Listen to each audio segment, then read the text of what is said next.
Quick greetings. Welcome to another video. Gonna try not to waste too much time. I have a series of slides and videos that I want to go through. It's kind of just a random kind of, the way I feel is every day uh the awakening American Indian can just literally go back and just find all kinds of odds and ends in terms of information and really look at it through new eyes, and then try to just make it make sense in our new reality. And our new reality is we were always here. And this corporation has done everything to ignore that,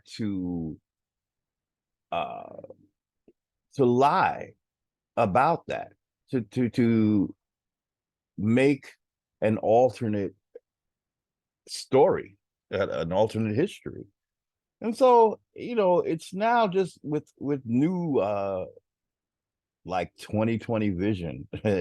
We look and we just I'm really we just have so much to re-examine. So I'd like to start with sharing the screen, because it's all about the way a corporate entity crept in on the land and soil jurisdiction, right? And from that point on, it began renaming men and women, whether it made them a caste system status or just created for them whole new identities, such as colored, Negro, Black. And I'm starting to look at terms like Asian American as huge misnomers as well. Like, just these corporate created designations that we can't say that the people chose these, did they? Well, we know that we didn't choose African American. Did Asian Americans choose Asian American? Or did the corporation just say, this is the new you? But the idea is everything will be renamed according to the corporation's wishes, and so that the corporation can have jurisdiction over its creation. So lesson number one for the new awakening Indians: if we continue to use a corporate model, which all indication is that we shouldn't, but if we have a new model that carries maybe parts of the corporate model, what it would have to include is, when it comes to men and women, they will name themselves and the corporation will follow that edict. It will not create for men and women their designations. Why? Because then the corporation will assume it Mr. Potato Headed you. I made you, you know it's true. Mr. Potato Head, I made you. So therefore, I own you. I tell you what you can do and what you cannot do. I invent for you civil rights when you told me you had constitutional rights when you were a man and woman of the land. But when I made you Black, white, Asian American, or whatever, you became a little creature that I made. And I give you your life and living. Okay? So we want to look at a short history of corporations. I'm going to make this a little bigger.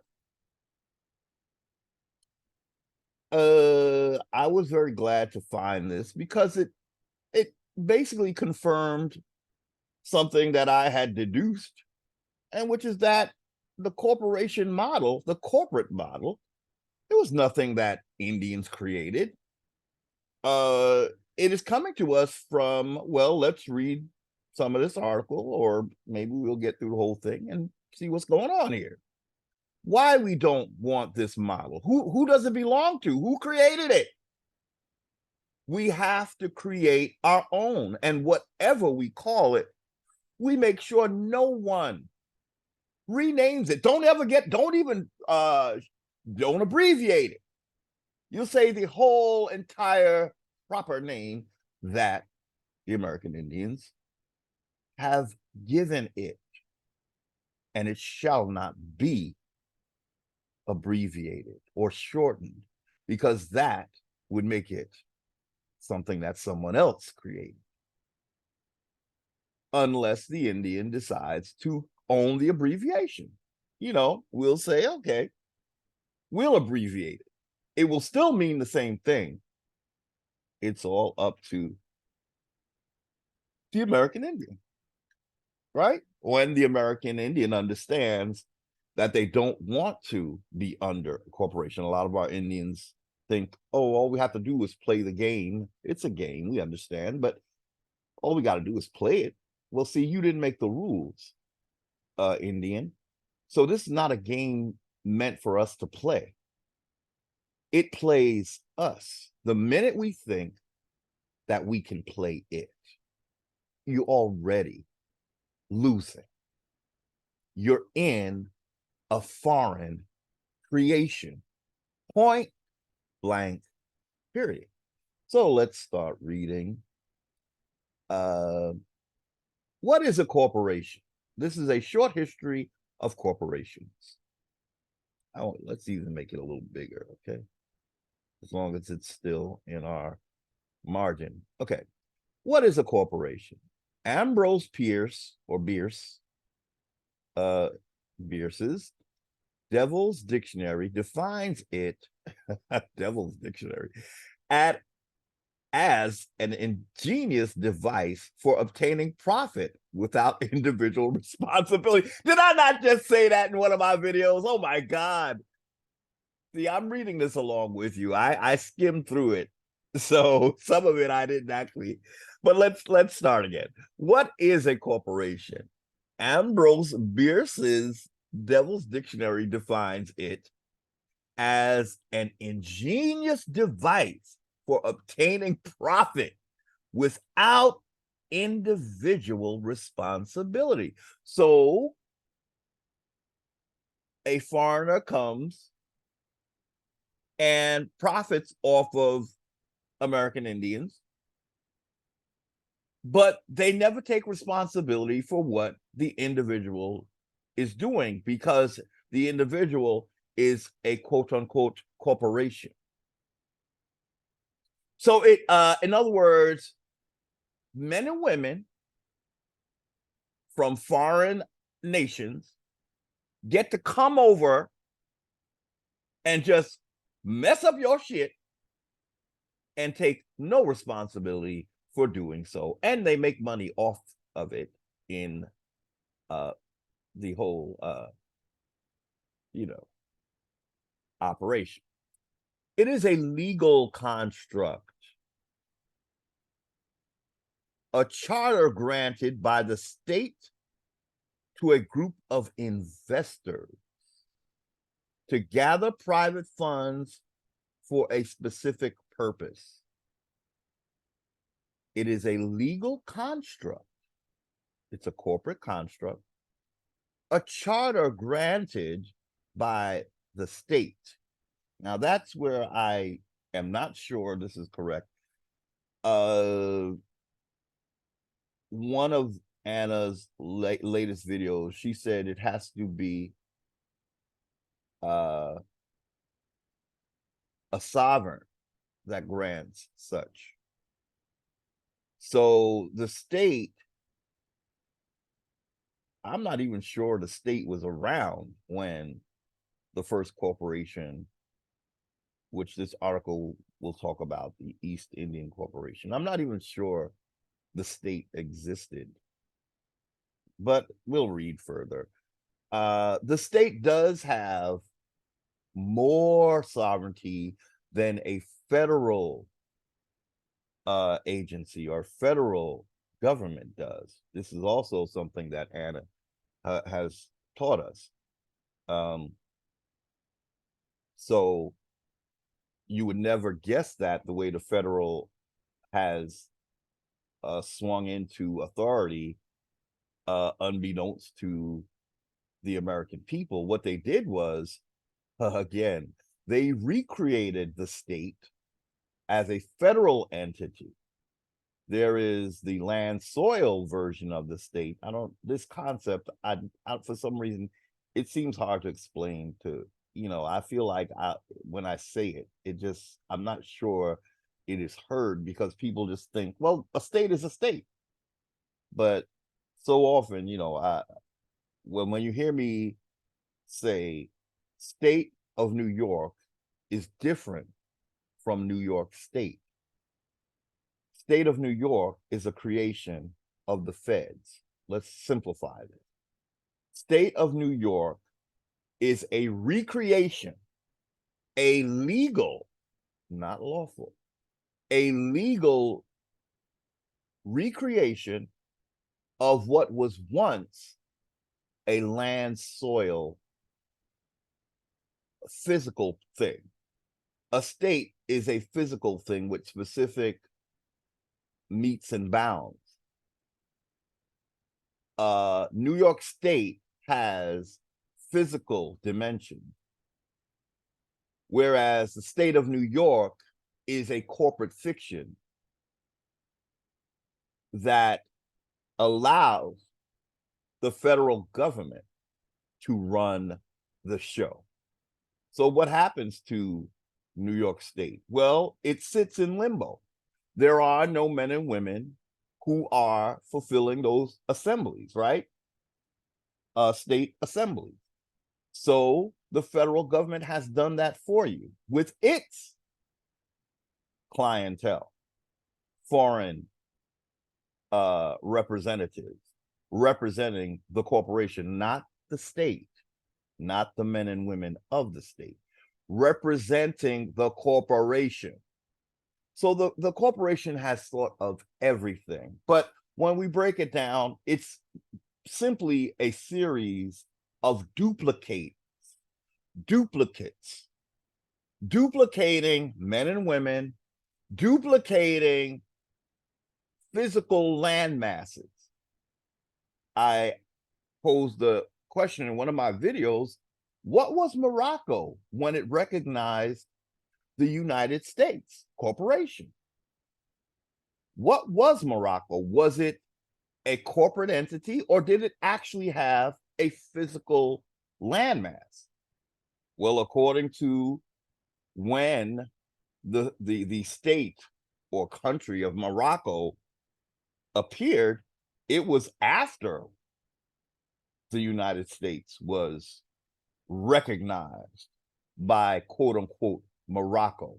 So Morocco was, it started out as a fiction, a legal fiction. So just like the East Indian Corporation is basically the British monarchy, so we might deduce was Morocco. It was a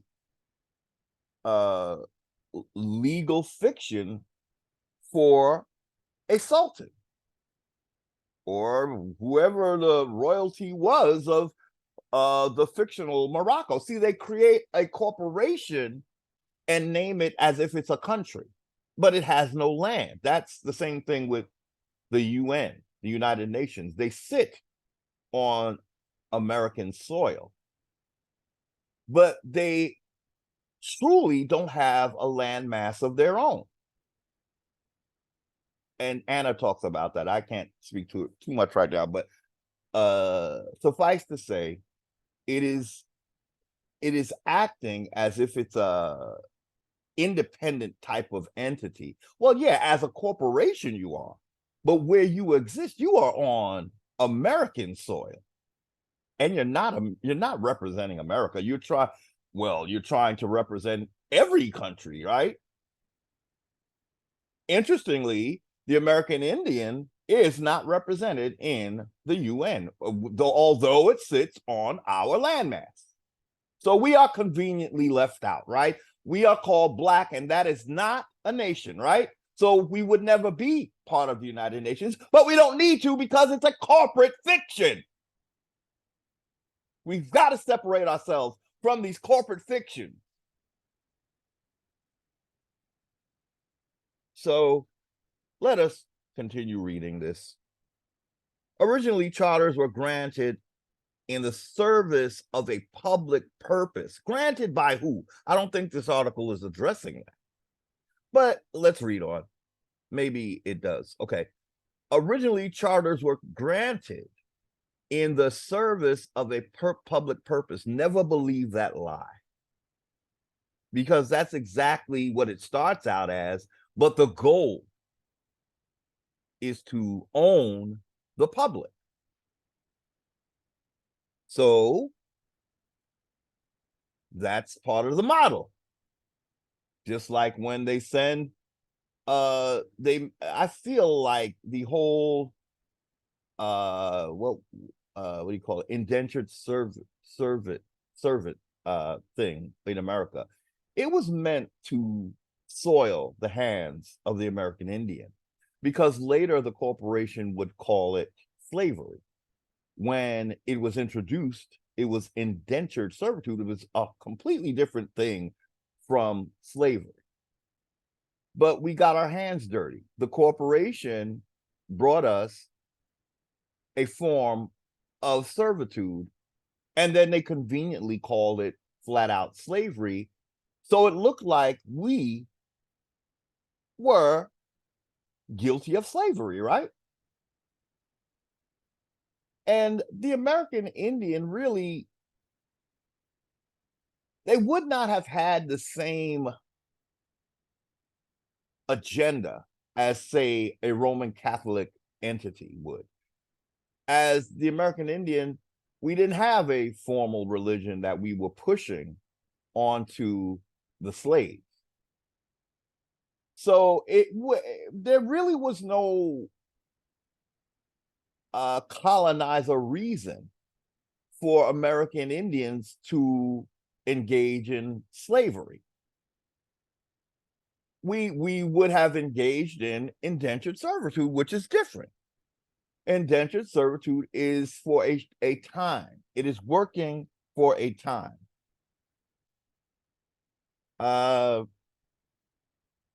Let's take a pause real quick. I have to pause right now. I'll be right back. I'm back. Yeah. Man, couple of things going on, family issues, and I took a break for a telephone call. As well, Dane has a video. He's doing a live now. Very interesting, and I want to watch it, but I started this video, and my audience comes first, even though we're a diminutive audience. I still appreciate whoever is out there and has found it to their liking to want to subscribe. I appreciate it. And so let us finish reading. Originally, charters were granted in the service of a public purpose and could be revoked if this were not fulfilled. Now, that's a very important line. I'm getting that when these royals said that these were for the service of public, that if it wasn't doing that, it could be revoked, you see. Uh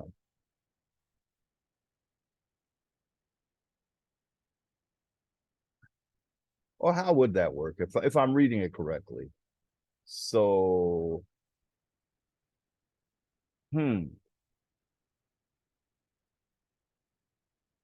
Okay, no, that wouldn't be correct. If the charters were granted by a royal, then actually, no, we wouldn't want them to have that kind of power, pardon. Um, but yeah, they shouldn't have had that kind of power on our land, period. And it is only through a corporation and the renaming process or the denationalizing process that this sort of thing could even take place. Uh, it was all done under duress. Indians were met with some form of retribution if they continue to identify as Indian. It was threat of life, even. Okay, so over, I'm sorry, the relationship between state and corporation is a complex one. Well, it shouldn't be. It only happens when there's two versions of the state, is what I'm led to believe. When you have two versions of a state, one that is land and soil and connected to the Constitution, it's very simple how they relate to a corporation. It takes precedence over the corporation. But when you have a state that is created by the corporation, that's when things get confusing. And you have one masquerading as the other. You have the corporation masquerading as the land soil when it is strictly uh, a paper creation. Okay. So um, the relationship between state and corporation is a complex one. Oh, yeah, it's become a complex one. And another reason that it's so complex is because most of us think that the state, the corporate fiction state of New York, is the actual land and soil state when it is not. That's why it's so complex, because what we will inevitably find is that the state of New York is basically acquiescing to the feds. It's basically it's not it's the same entity. So if there's any kind of what looks to be conflict between the state of New York and the District of Columbia Corporation, you can be sure that it's theater, because they both want the same thing. They are related, intricately related. Uh, they are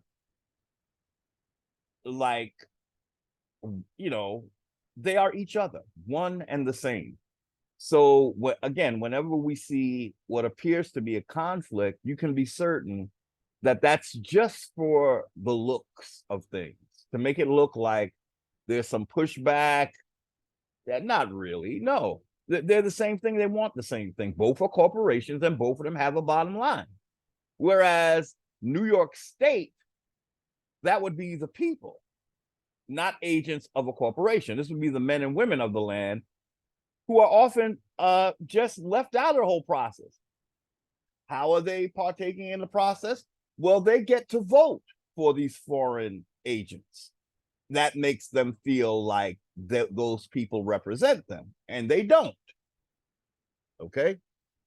Uh, Over the past 400 years, corporations have conquered territory and brought in resources for the state, breaking laws put in place to constrain them, and gaining in power and privilege. Now, I think I would have to basically agree with that completely. Over the past 400 years, corporations have conquered territory and brought in resources for the state. Now, which state would they be bringing that for? That would be the corporate version of the state, not the one that's serving or basically not really in existence, the men and women of the land. So they brought in resources for the state. That's why the state would want to please the federal agents, wouldn't they, to get some of those resources, right? And if the federal corporation has a certain jab that they're pushing, if the state wants to get some kind of kickbacks for pushing that jab, they're going to do it, as we saw that they did do it, right? So this is why I say that there is no conflict between what we know to be the state, which is just a fraud, a corporation pretending to be the land, soil, men and women based state. No, this is a state that is made up of foreign agents serving a foreign entity. Okay? None of us have seen a land, soil state, I guess, in the past 400 years. Okay. Well, Anna would say it's about 150 years, too, according to her estimation. I believe, that would be more correct. She either says over 150 years or close to 200 years. Okay. We've had extreme fraud with corporate entities masquerading not only as men and women, but also masquerading as whole states. They duplicate everything. Your car is a duplicate of the one you bought.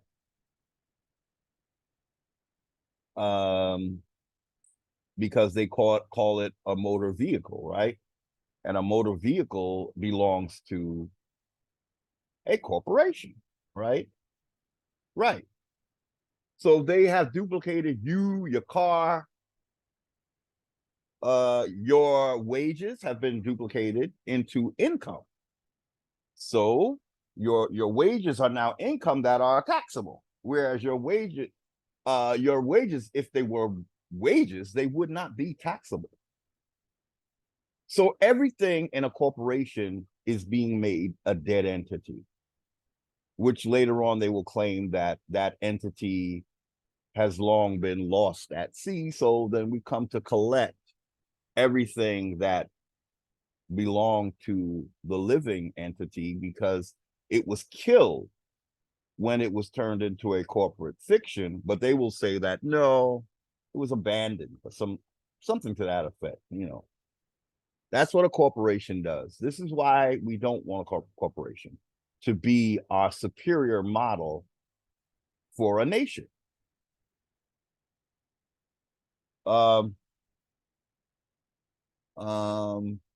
Yeah, I had a thought, but it'll come back to me, hopefully.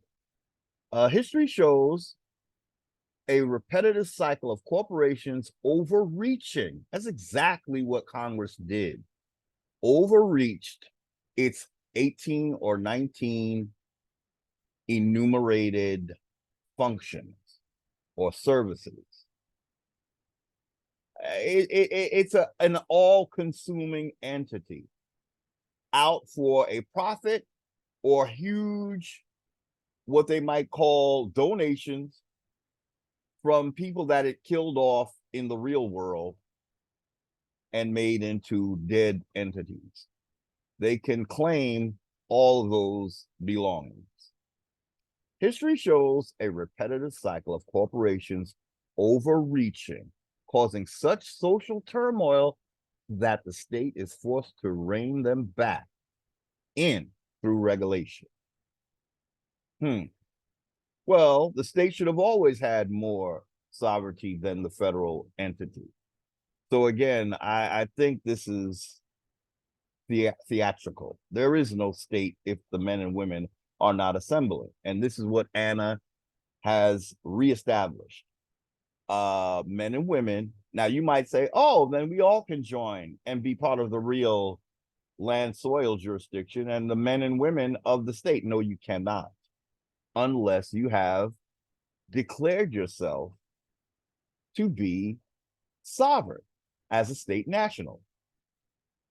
A United States citizen does not have the authority to govern themselves. That is part of that contract. You are being governed by a foreign entity. Men and women of the land who are Indians, that's what we're supposed to be, as in, you know, the first people of the land, or free persons, which is what the Constitution speaks of when they refer to foreigners who have fought for their freedom from a British monarchy. They have the authority to make decisions and, you know, self-govern over a corporation, any corporation. That's why the Continental Constitution was drafted. It was for men and women. It wasn't for corporations. The second two constitutions are for corporate fictions. One fiction of the air and one fiction of the sea. The territorial is actually a sea jurisdiction. Okay. The first constitution is continental, for the land. This is what the men and women and even the Indians of the land would be would want to fall under that constitution.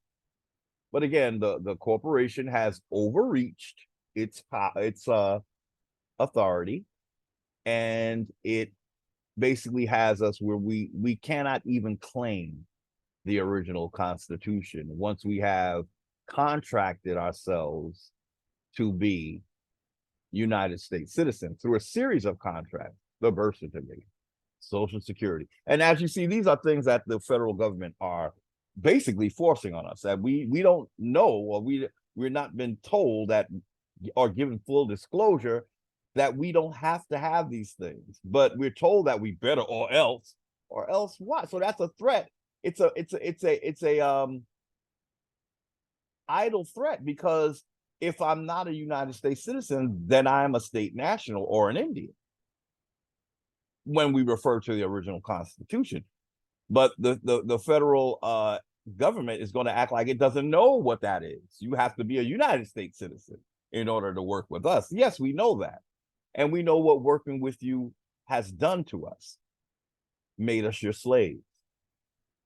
This is the part that I really wanted to get into. The first corporations prior to the 17th century, the first corporations were created where?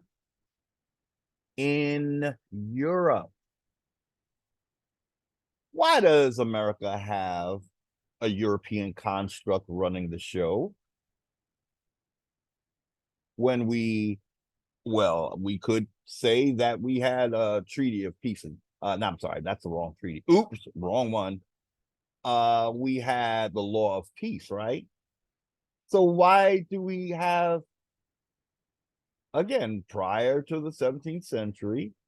Now this is before King James, right? The 17th, that would be the 15th century, which is the 1400s, right? So the 17th century is the 1600s. So prior to the 17th century, the first corporations were created in Europe. So this is something they are bringing to the world, right? So if we're all in a creation of Europe, well, that means Europe is the baby dad, right? I made you, you know it's true, Mr. Potato Head, I made you. and I tell you what to do, when to do it, how to do it, or else you'll get fined or jailed unconstitutionally. But we don't care. You've waived your constitutional rights when you became a United States citizen, and you didn't even know it. None of us did. They knew we didn't know nothing about this stuff, you know. The ones who did were just weren't. They better not speak about it. I mean, you couldn't even say you were an Indian. I doubt very much you could. You better talk about what you were before you were a United States citizen. Somehow that would get you in trouble. So that, you know, prior to the 17th century, the first corporations were created in Europe as not-for-profit. Oh boy. So we can say that not-for-profit was the way, you know, that led to for-profit. But you start off, you know, you got to get the flies with the honey. So it's not-for-profit. Well, this is just for mass programming. If it's not for profit, oh, well, it's going to be profitable in a different way. It's going to train you for the coming corporation. So the first corporations were created in Europe as not-for-profit entities to build institutions such as hospitals and universities for the public good. How sweet. How sweet. So your first corporations were hospitals. And it's funny that the role of the hospitals in disenfranchising us, isn't it? They're the ones that bring us those birth certificates where your mother has just labored to bring you into the world. That's not even a word, right? Well, maybe it is. Birth is the word that, you know, the C jurisdiction word is birth, you know. But so the hospital is where a lot of that's where it seems to begin. Your babies are being pulled into a jurisdiction, right? You are the informant or the agent that allows this to happen with your signature, right? And now you'll do anything for your little baby, right?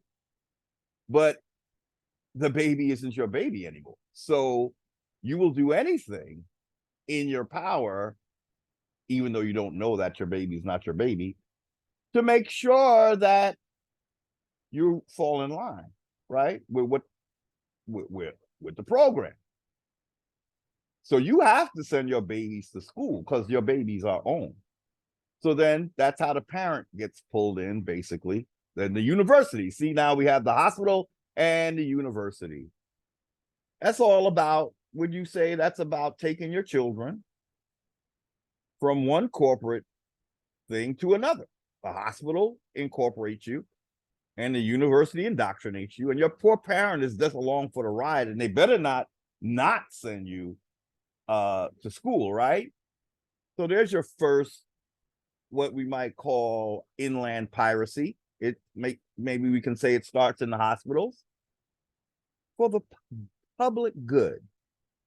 They had constitutions. The hospitals and the universities had constitutions detailing their duties, overseen by what? The corporate government. So the government knows how to get you where you live, right? The hospitals and the universities. That's where all the denationalizing is happening. That's where all the mind programming is happening, right? Those two places. So they might have to be the first to go, right?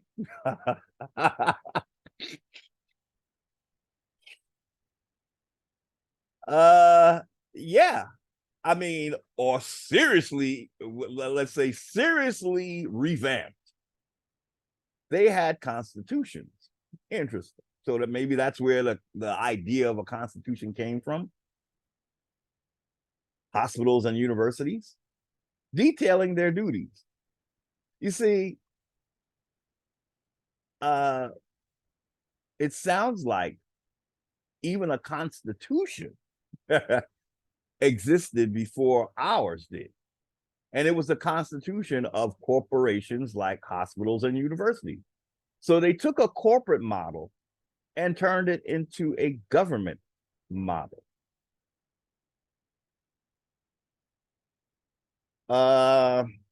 Which is interesting. Because lately I've been feeling like the Constitution, there's something just innately not right with the Constitution, although it is the document that serves as a contract between us and the foreigner. It just seems, I don't even know what to say. I can say this. If it's first starting in a corporate entity, a constitution, it belongs to the corporation, right? The whole thing is created by a foreigner, is what I'm trying to say.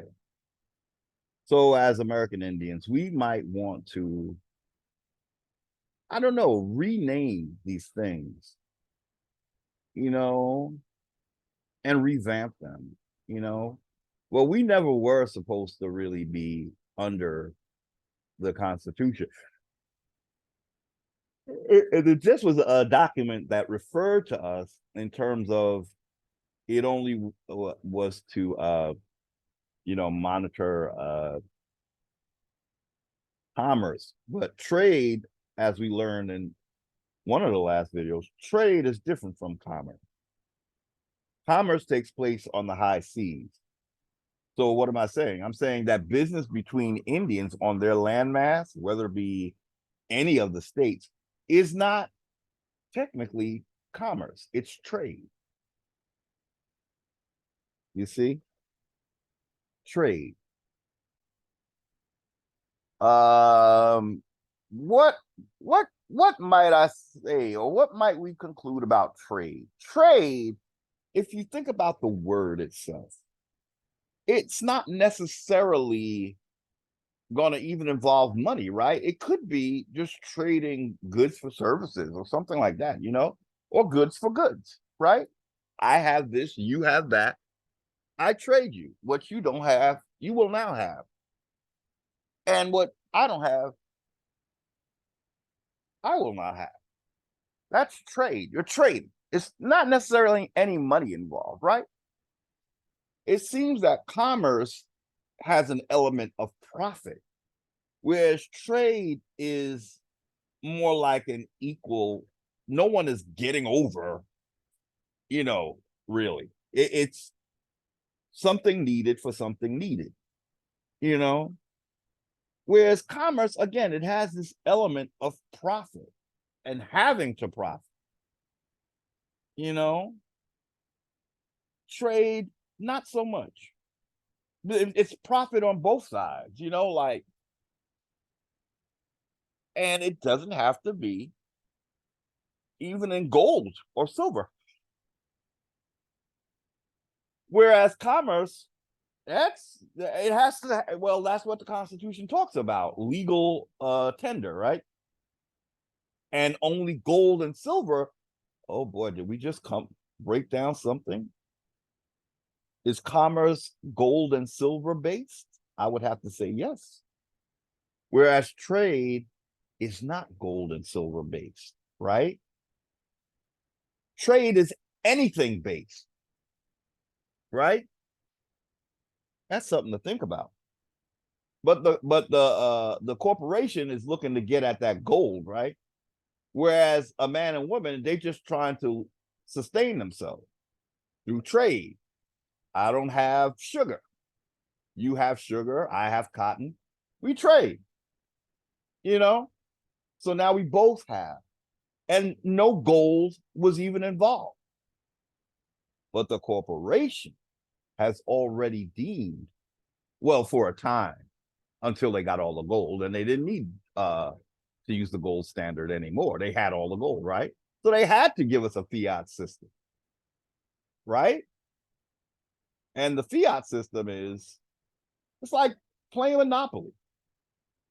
You got some rich miser monarchy sitting on the gold, and you fighting over toilet paper money. And I guess the corporation gets to laugh at that. Like, look at them fighting for stuff that we've given them and we charging them to use. Meanwhile, they don't have anything to pay for it. That's the big joke.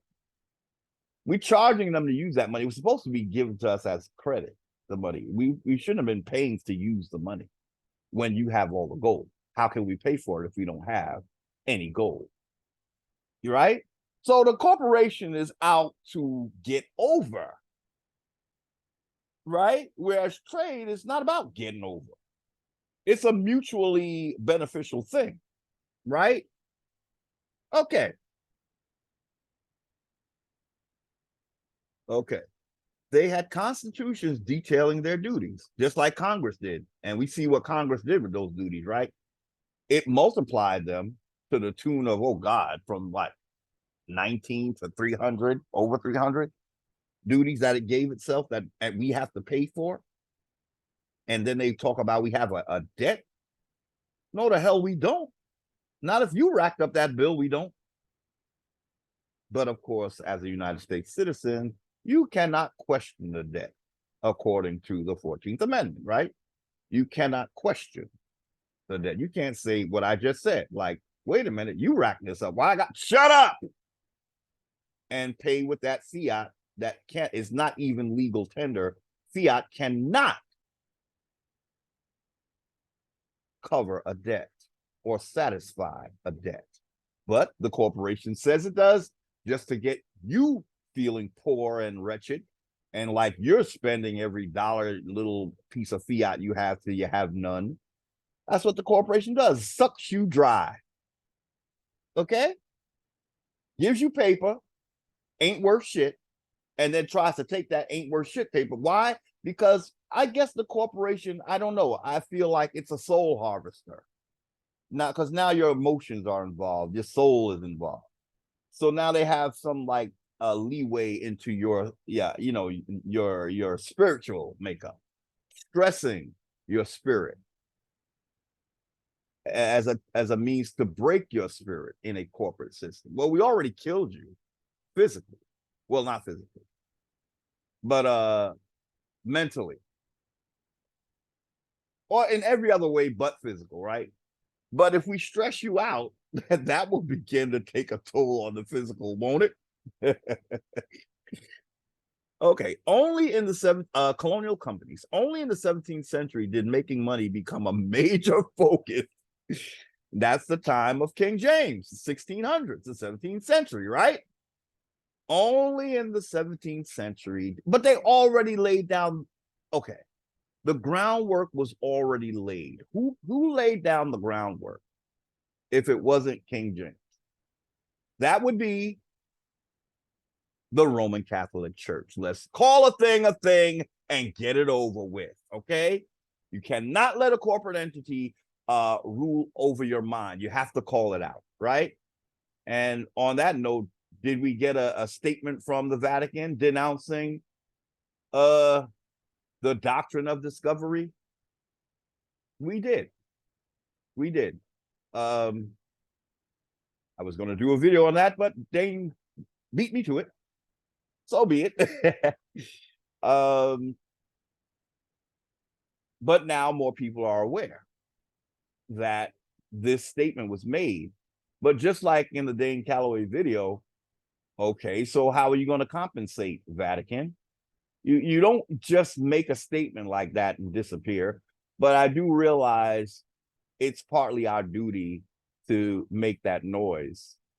If we have our cases out there against the system, what they did to American Indians, well, that statement from the Vatican can serve as evidence of the invention, of this doctrine of discovery, right? So there we have it. I think they make these statements, and I guess they did their part, right? So in other words, before the foundation of the gods or the primordial forces or karma itself, The Vatican done cleared its name, right? It said what it did was wrong. It's up to us to pursue the compensation. Okay. So let's continue to be, those noisemakers that we are. Only in the 17th century did making money become a major focus for corporations. So it's all about making money now. It's not about even public good, right? Their wealth was used to finance European colonial expansion. So they're making money to be able to dominate the world. Companies were used by the imperial powers to maintain draconian control of what? Trade. So they didn't even allow us to trade anymore. They turned it into commerce. They turned everything into a commercial transaction. When I say driving your car to the store is a commercial transaction, that is exactly what it is. Why do you need a license when you're not conducting commerce? You're just going to the store. How about let's make it even less commercial? Going to visit grandma. That's not a commercial transaction, is it? You don't need a license for that. You're not carrying cargo or a passenger, right? You're not even going to the store. So no commerce whatsoever. But you're required to have a license even when you're not in commerce, right? That is how we know that inland piracy has taken place. The law of the sea has now washed up and flooded the land with a sea jurisdiction.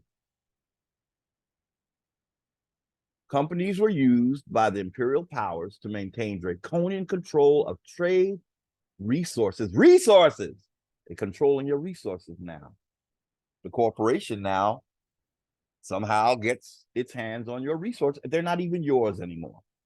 Well, they made you a dead entity. You don't exist. They have to work all of your resources because you no longer exist.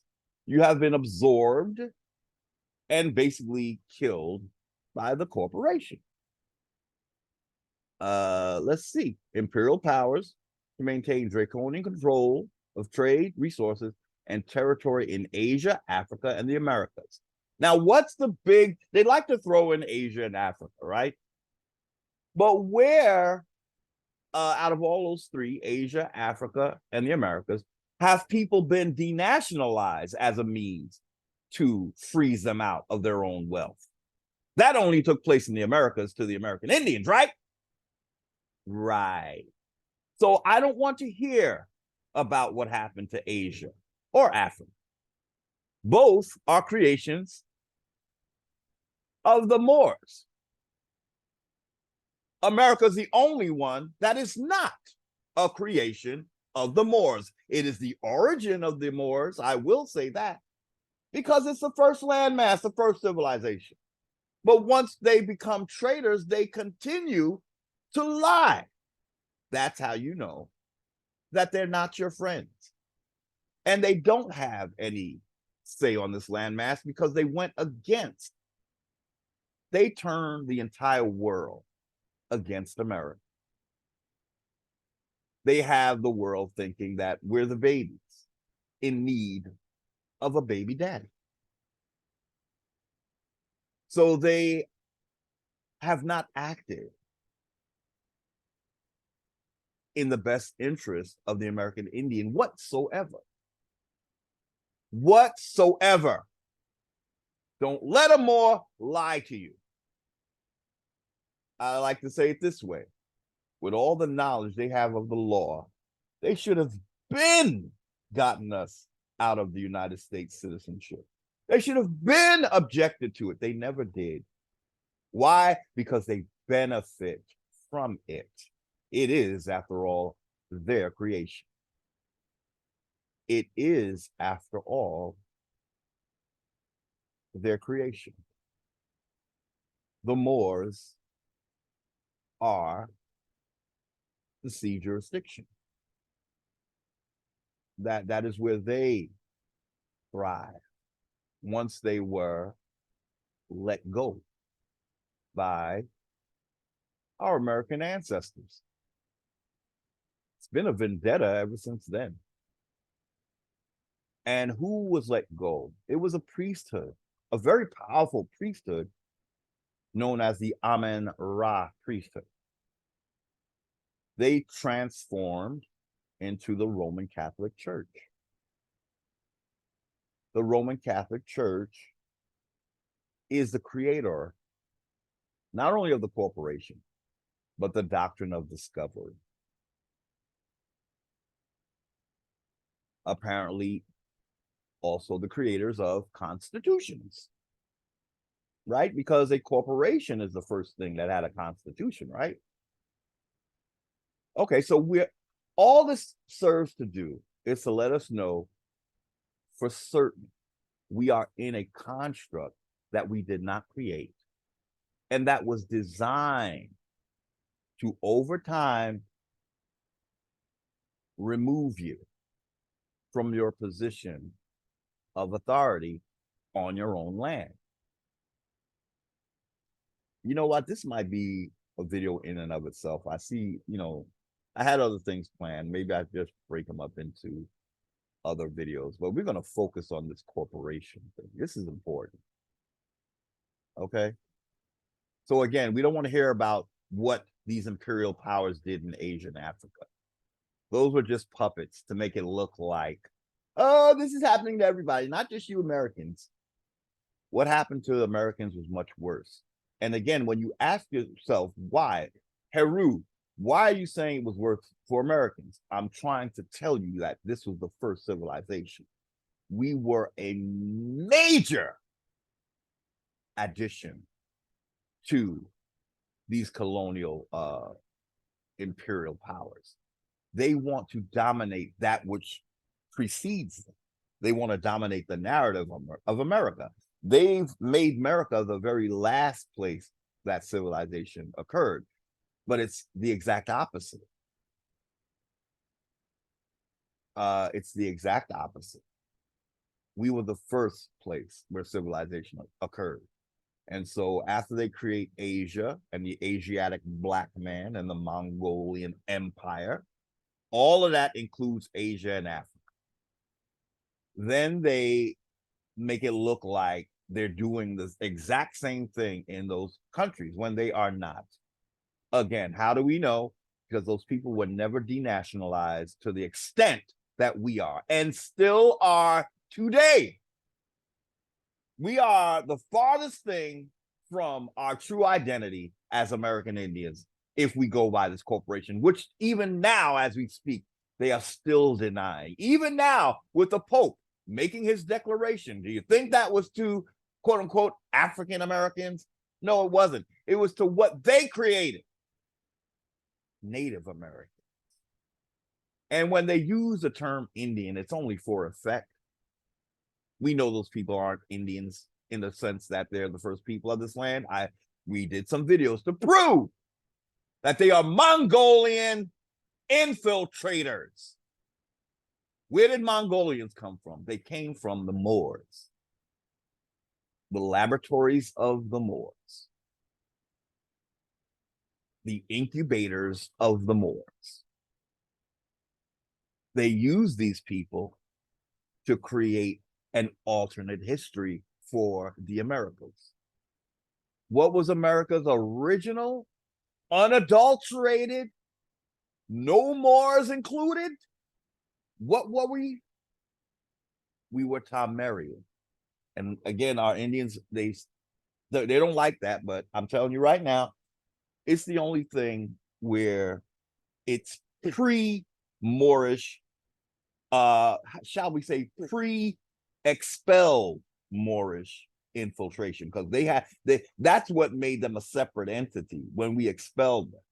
Now they were here, but they were not here in the capacity that they came back when they came back as Mongols. That was their first genetic alteration. Didn't go so well because they had Mongoloids, right? But they used them anyway, right? And they created the Asiatic black men. Indians are not Asiatic black men. First of all, we're not black, but we're not Asiatic. We predate anything called Asiatic. What does that mean? That means there could not have been an Asia. Okay? There could not have been until the Moors created Asiatics. Now I'm talking, and the earliest that this new race again has taken place is at least the 2000s BC era. Before that, only American Indians.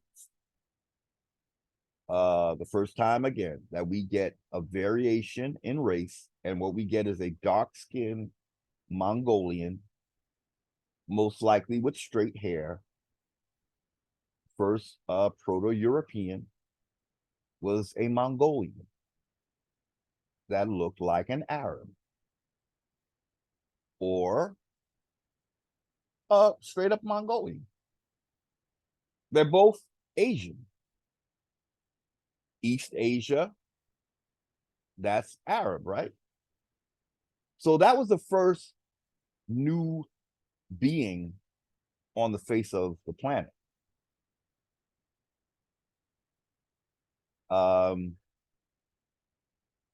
So again, there was no Asia because there was no Asians. Okay? Simple as that.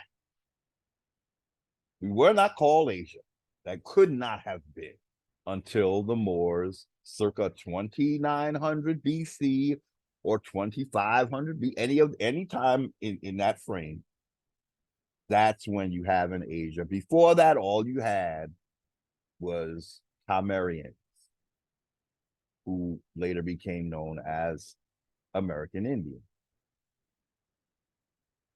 First, okay, in an ignoble line was the East India Company, set up by British merchant adventurers and granted the royal charter of Queen Elizabeth I in 1600.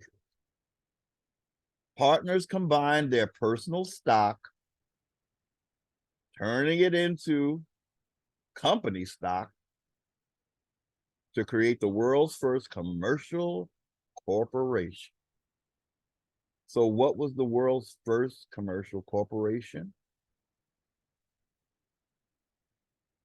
It was the East India Company.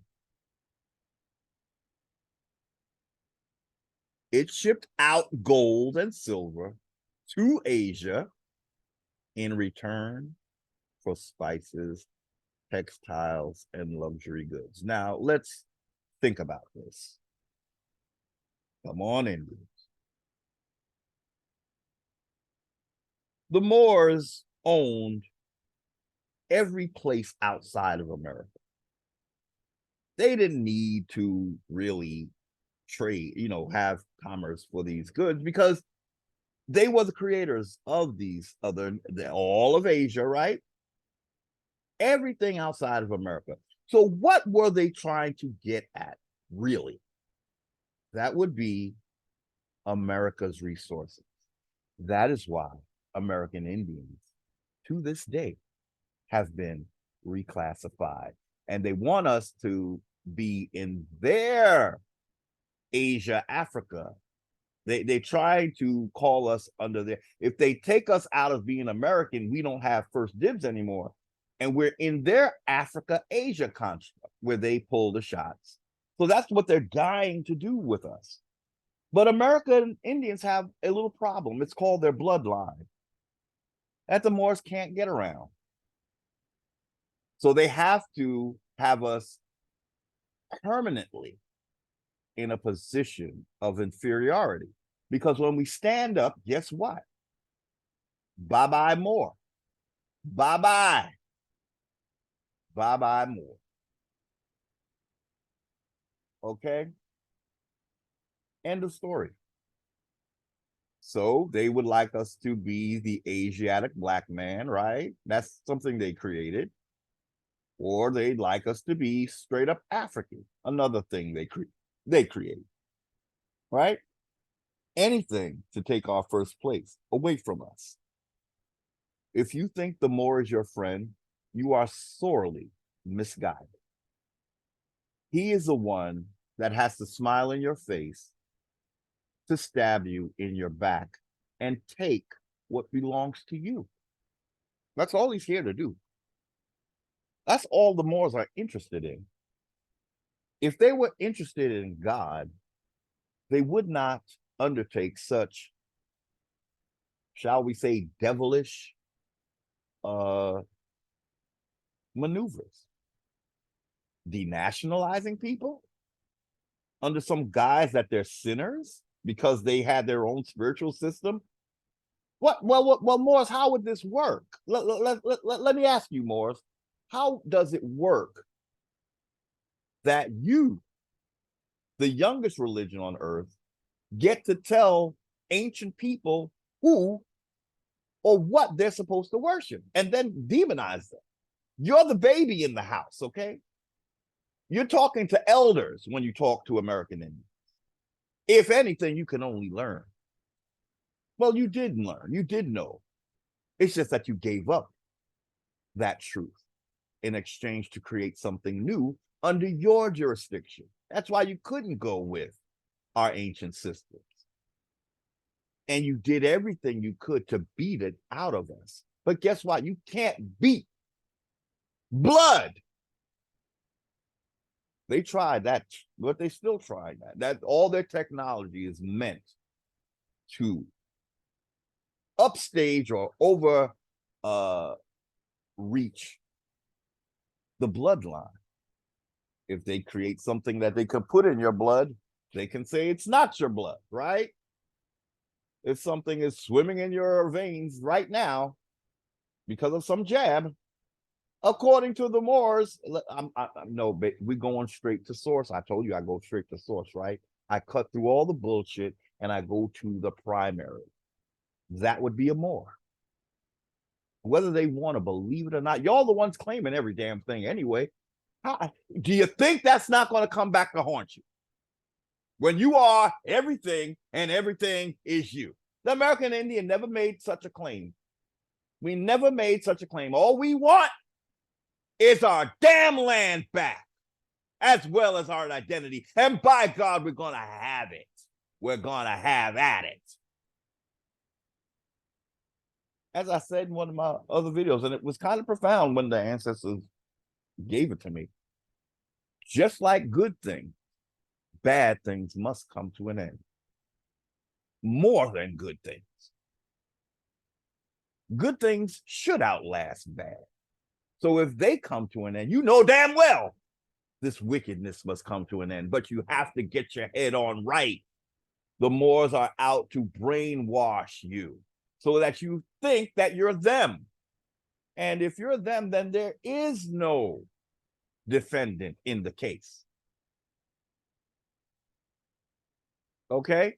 There's no plaintiff, I should say. We're the plaintiff. We have a complaint against this whole Moorish construct. All this thing with commerce. All they were interested in was, spices and textiles. They were interested much more than that. They just used those to get to your land and to take over your land. Again, the Moors, they ran everything outside. The Mongolian Empire all belonged to the Moors. They had everything that those land masses had to offer. They really didn't need trade that involved America unless we had something far superior than those lands. And I'm inclined to believe we did. The Moors don't come for you unless you have something that they want, right? They don't become your friends unless they have something or you have something that they want. Okay? Then they become your best friend. Look, I look like you. That's the worst enemy out.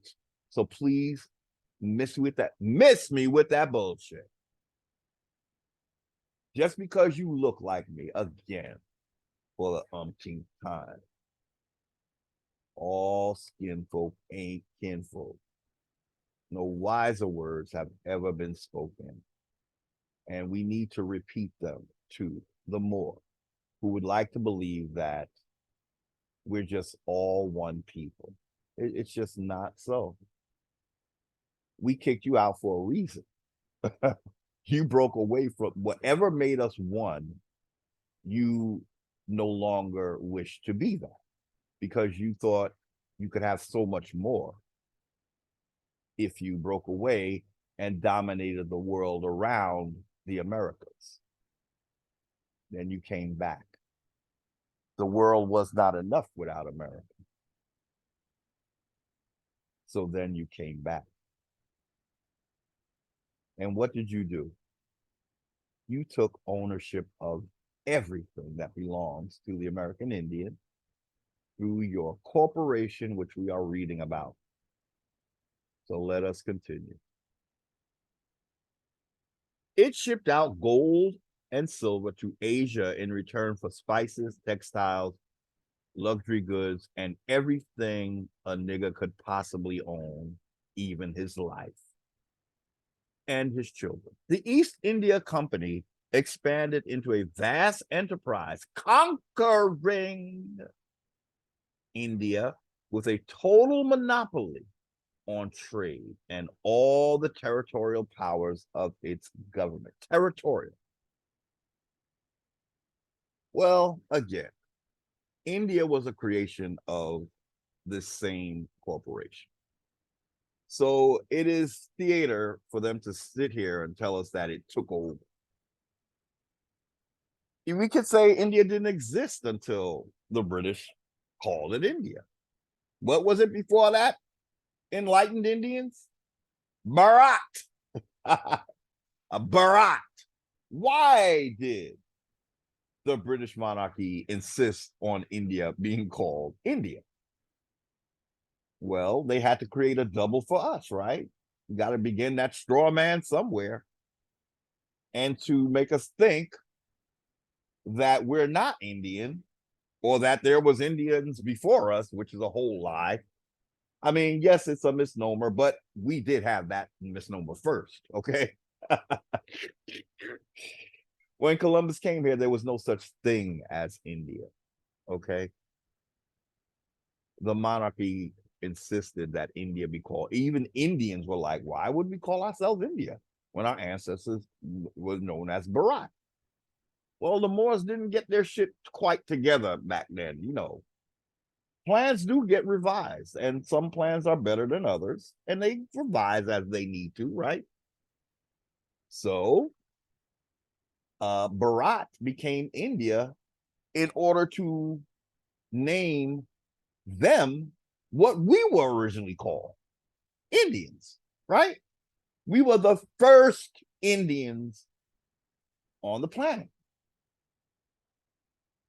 Okay? So the East India Company expanded into a vast enterprise, conquering India. Oh boy. See,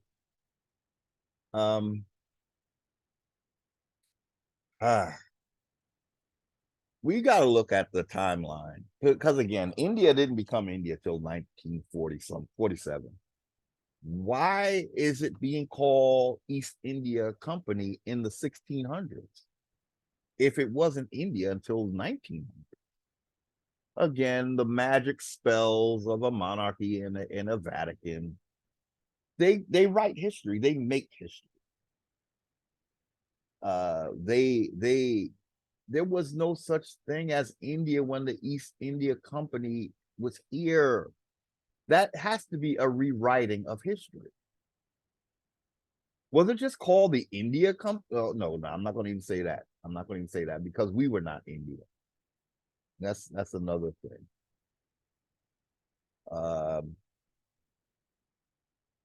No, no. Tom Murray would have really, as far as I know, that is the oldest name of where we originated from. When Columbus came here again, why did he not do anything with North America? There was nothing in North America for him to take back or to conquer, okay? It all took place where our culture originated. I don't know if Indians have a problem with that. I don't know why they would. I mean, it's the most ancient place on earth. Okay, it's still in the Americas. That is our territory, right? So no need to gripe over it. Um, no need to gripe over it.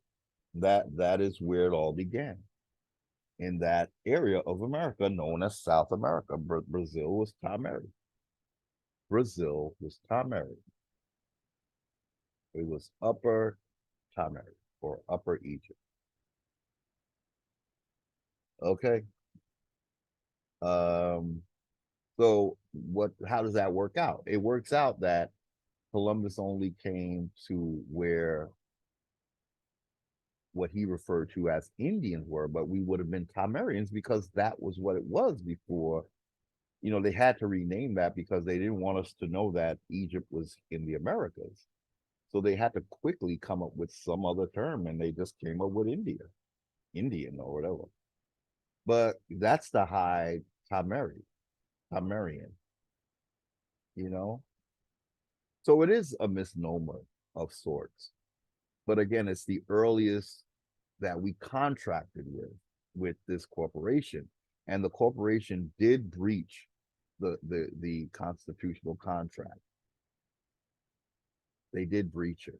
I think they did create it to leave an opening for them to, to breach it. I think the whole idea of commerce, there's too much talk about commerce in, I feel, in the Constitution, where it's, but again, if that's what we contracted them for, I guess that's why it's a commercial contract. I guess that's why the language is so, a lot about things that have to do with commerce.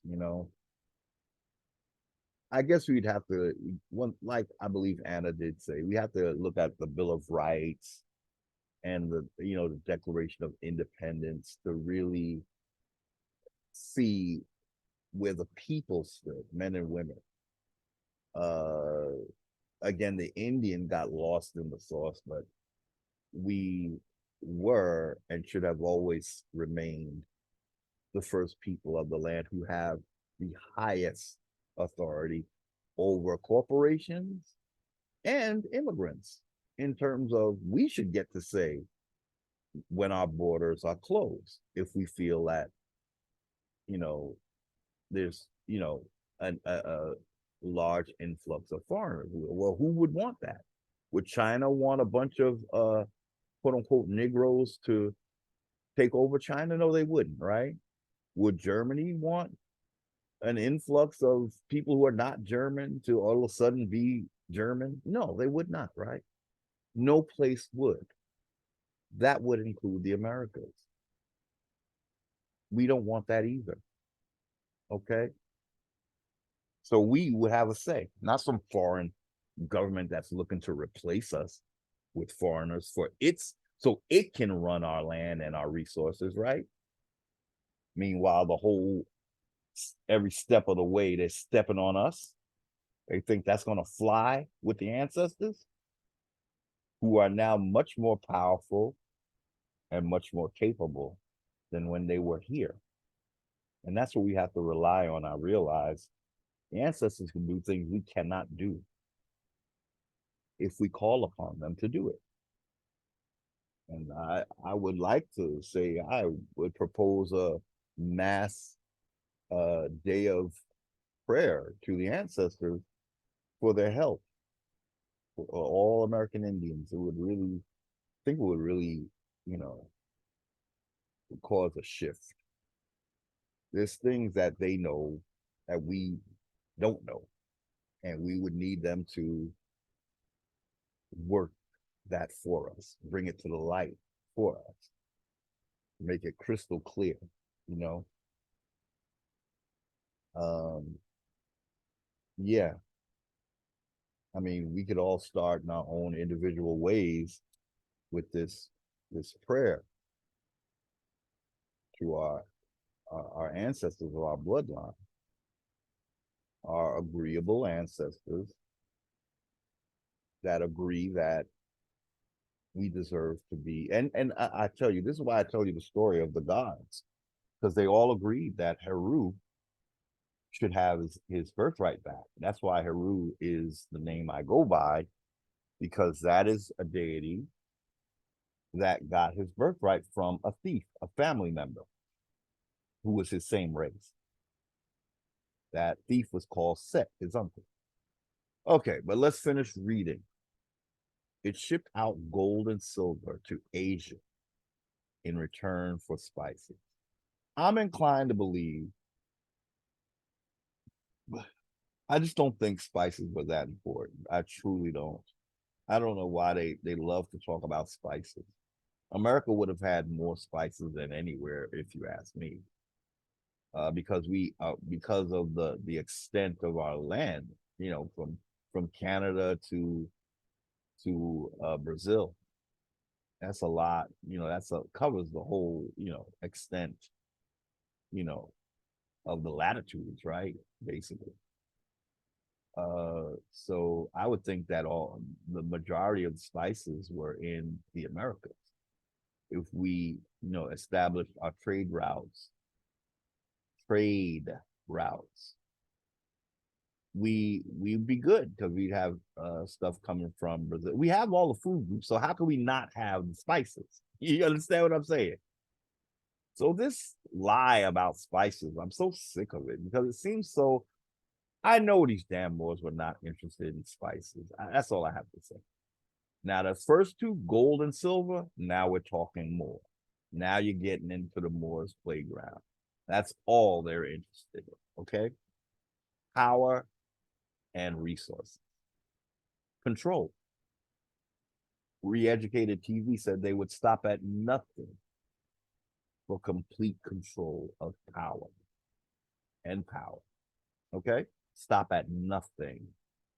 How can you be godly if you don't stop at anything to grab control, right?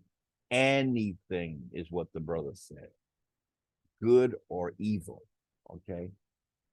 Nothing stopped them in their pursuit of power. They needed it because they had a job. The job, you have to constantly keep the lie going about these people, and you have to be there so it's a 24/7 job. So that's why they have to be in power, so they can squash as much as they can any talk of us being American Indian and us taking our land back and our position back, being in control of our resources. Okay. The East India Company expanded into a vast enterprise, conquering India with a total monopoly on trade and all the territorial powers of a corporate government. At its height, it ruled over a fifth of the world's population with a private army of 250,000. Just let that sit with you. The Moors had the whole world dominated, except America, but they had strongholds, I would say, in America with the Maya, the Inca, and the Aztecs. So that was going to be those three were going to be our new history. The Mongolian infiltrated famous Indians. They don't talk about Tameri. Now that's all erased. And you got to understand what is being erased is Tameri. Why? Because that would be where there was no Moorish ownership. Okay. Okay. So they are only going to call on those civilizations that accepted their dragon deity. Now, in ancient Tameri, the dragon was a symbol of evil and, chaos. But in the Moors world, they gave the Mongolians a bunch of dragons, right? Quetzalcoatl, Kukulkan, Amaru. Now, if we go farther back to our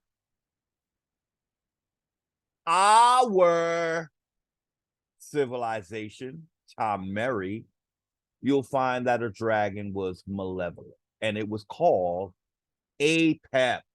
Look it up. The oldest dragon deity known to the civilized world. Okay. So the spiritual systems like the Maya that held the dragon as something good or benevolent, we know that they were infiltrated by the Moors, who took our ancient malevolent deities and magically made them good guys for their Mongolian empire. That's how deep we got to get to the bottom line. And you wonder why he's always talking about Tom Murray. That is going to line up your ducks. So you can know what Kublai Khan was. You can know what Amaru was. You can know what Quetzalcoatl was. A demonic deity, which is what we would call it these days. Demonic, okay? Back then, it was just a malevolent, like a negative chaos deity, right? There was chaos and there was order. The dragon did not stand for order. It stood for chaos, which is what the Moors bring. Chaos, which is why we had need for other races. The Moors need chaos. So then they use out of chaos order. But you see, they start with chaos. The ancients were not trying to start with chaos. Now, if you believe in a benevolent or good God, why would he start off with chaos? Huh? Now, if you have a chaotic deity, well, yeah, he's going to start with chaos, okay? Because that's what he is. But then the order he brings, it's going to be his new world order, where firstborns don't get their birthrights anymore. Indians, okay? So that's why you have out of chaos. Let me tell you something. Again, if there's a creator, you can best believe he started out with order. He did not start with chaos.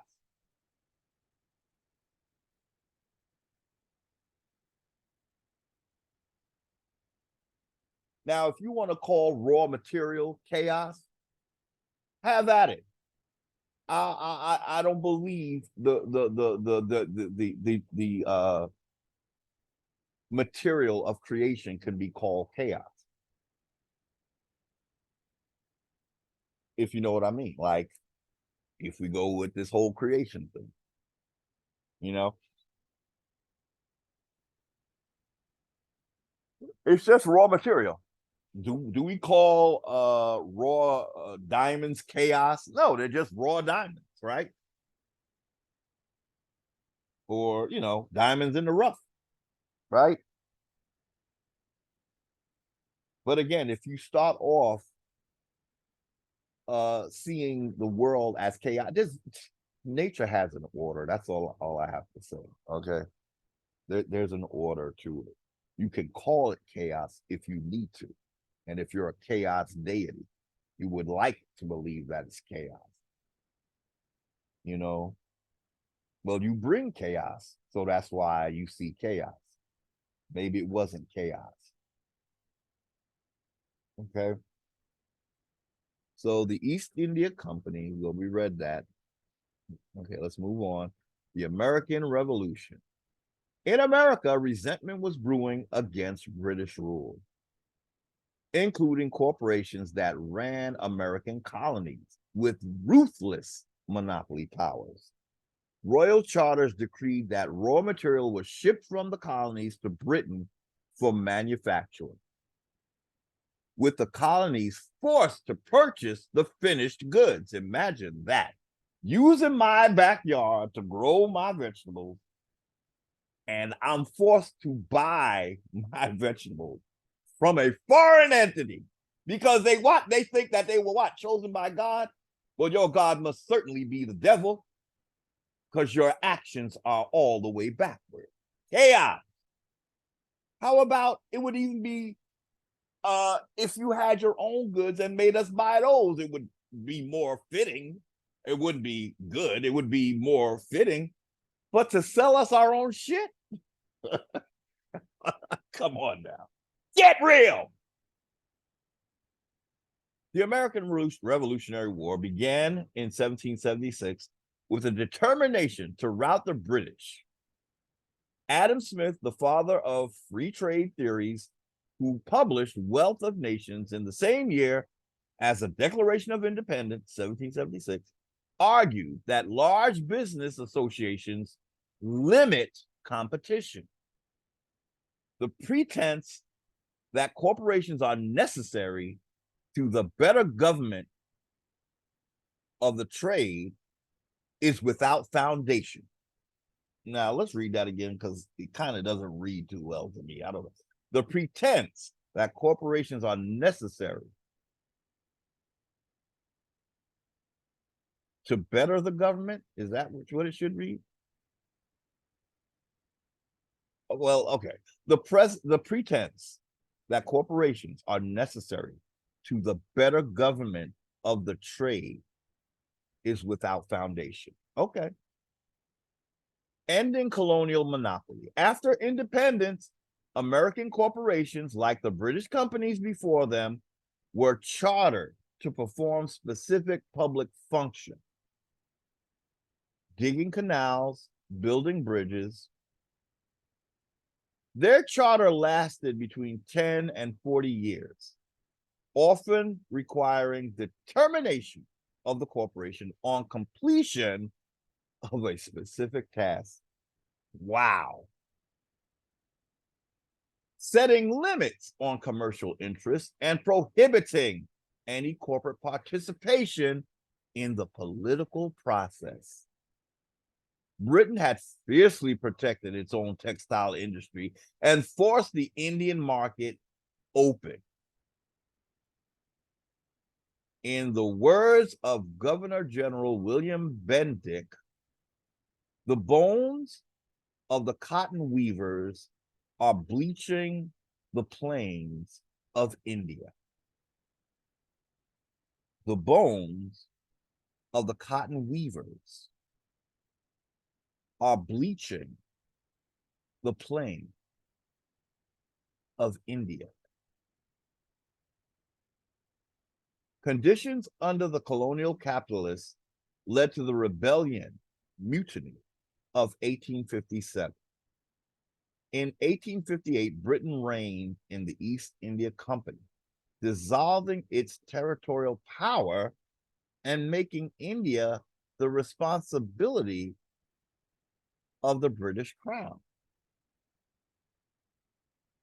The company continued trading opium, that's the drugs, to China, which led to the Opium Wars of the 19th century.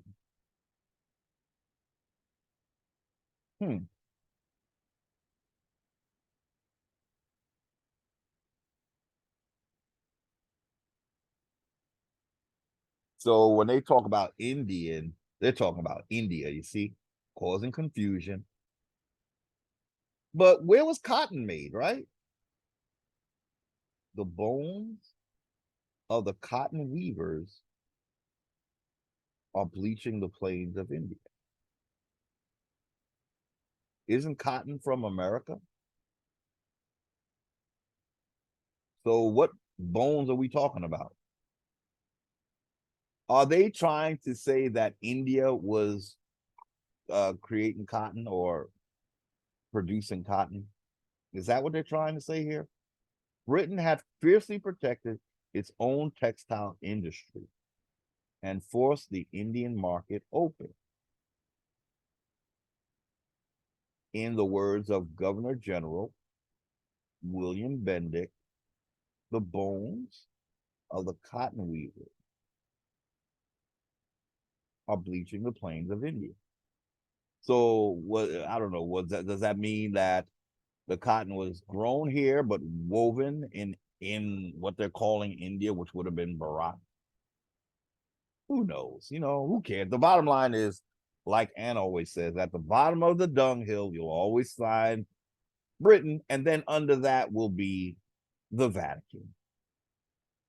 I don't know if we'll get to it today, but uh, we learned that the Vatican controls all corporations. Certainly, it had to be present at the time of British rule. So, where did the corporation actually come from? The Vatican, which also gave us the doctrine of discovery.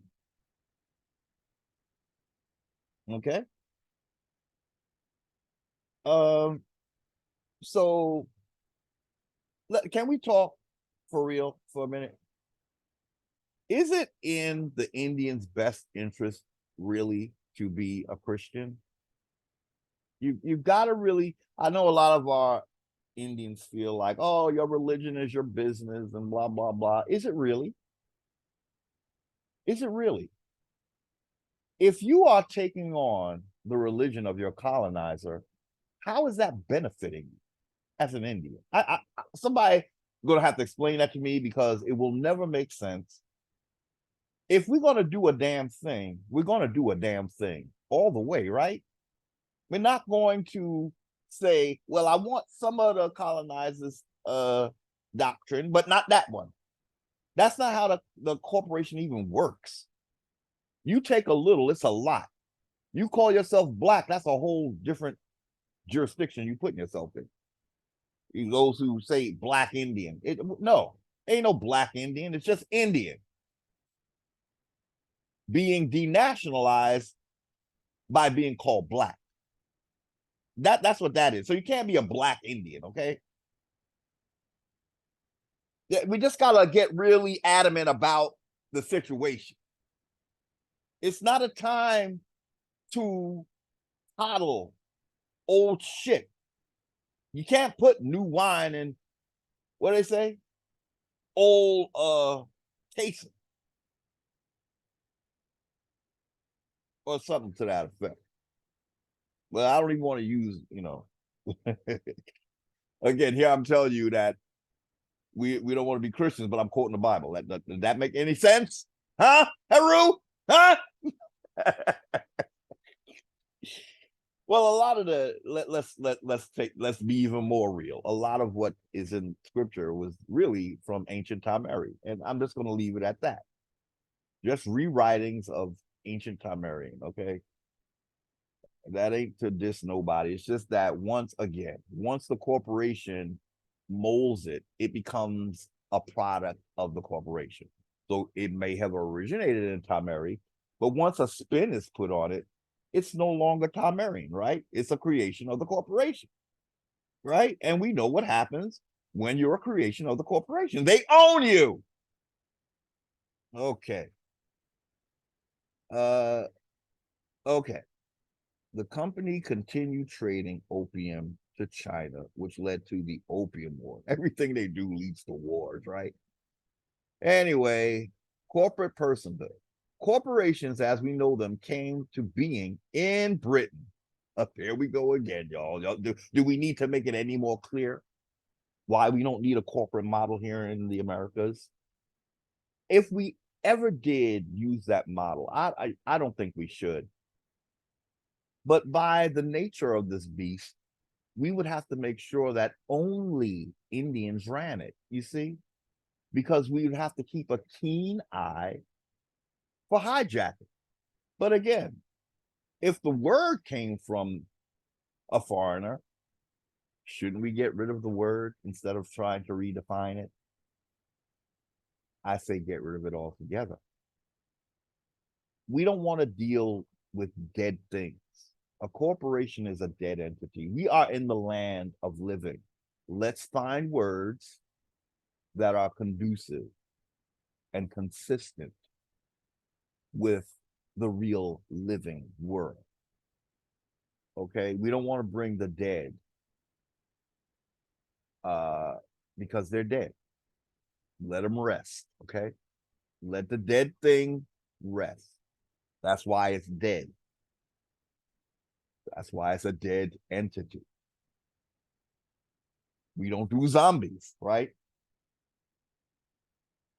Corporations as we know them came to being in not America, y'all, American Indians who want to coddle the corporation. Corporations as we know them came to being in Britain with an 1844 act, okay, allowing them to define their own purpose. Oh my God. Give them a little and they take everything you got. 1844.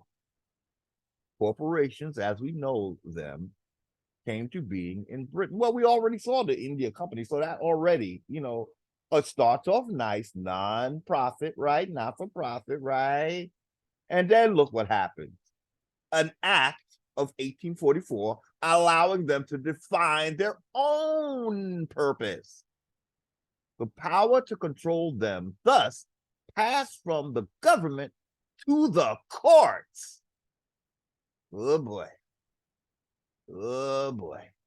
In 1855, shareholders were awarded limited liability. Their personal assets were protected from the consequences of their corporate behavior. Baby, I'm done. Baby, I'm done. Oh my God. I tell you what I told you.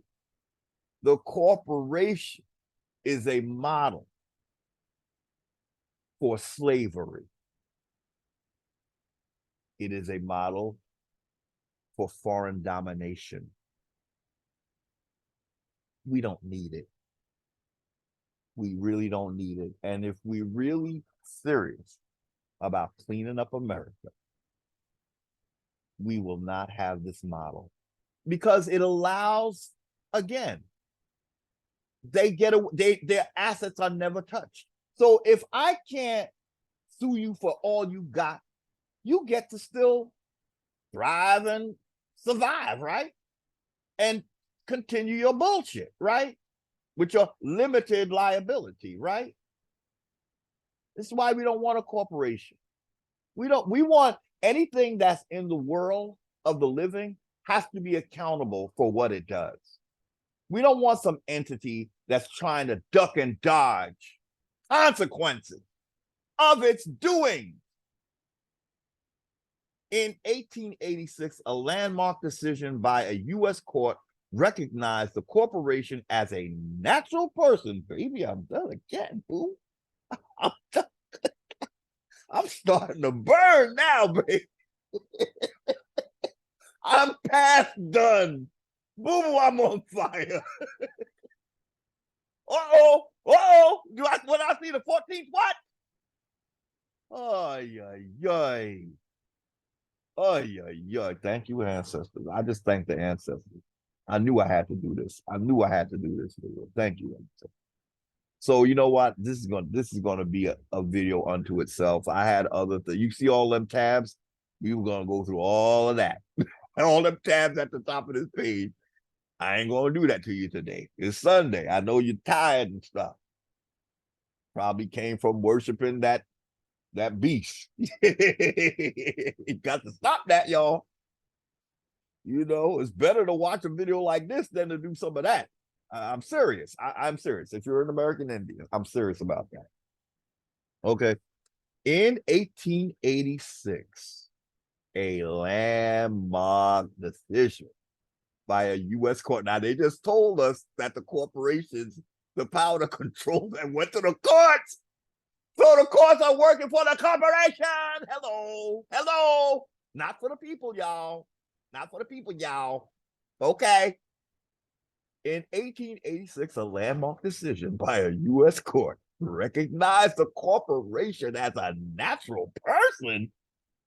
Look how natural person? Huh? How is it natural? Oh my God. So a natural person. Now that's interesting because I like this because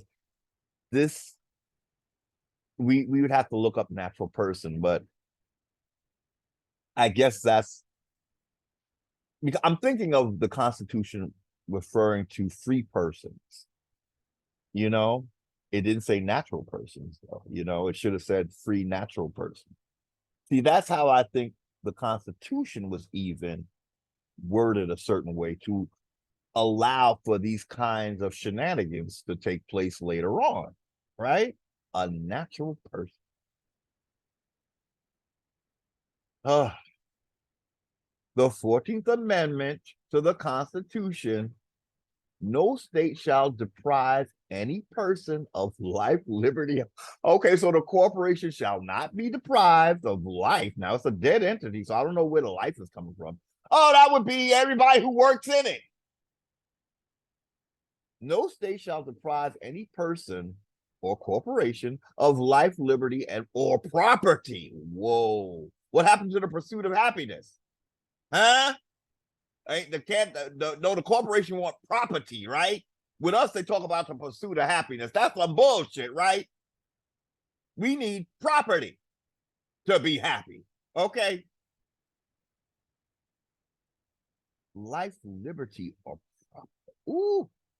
So is that where property first came? Because they say in the first constitution saying life, liberty, and the pursuit of happiness. But I guess by the time they created the corporation, now they put, is that the order it happened in? Once they got the corporation popping, now they need your property. Adopted to protect emancipated slaves in the hostile South. So they got this all twisted.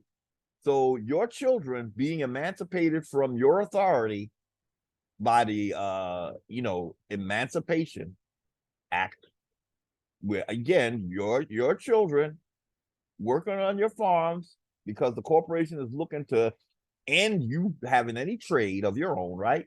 It's going to corporatize you now, and your whoever was helping you to be thriving independent, like your kids or your children, I should say, they have been emancipated from you, and now they're going up north to be a slave, right? I always forget that guy's name. John. And now I'm forgetting it again. Not forgetting. I remembered it and then I forgot it again. But he wanted to meet, Martin Luther King because his parents didn't want him to be part of the civil rights because they would lose their farm. John Lewis. Always forgetting this dude's name. John Lewis.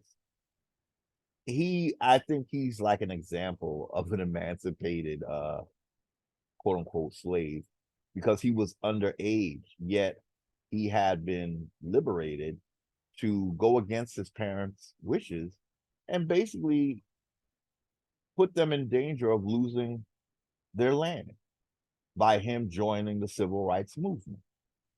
That's what emancipation does, okay? Okay, so let's read this again. In 1886, a landmark decision by a U.S. court recognized the corporation as a natural person under law. The 14th Amendment to the Constitution, which was an unconstitutional amendment after what was it, the Third Amendment, is it?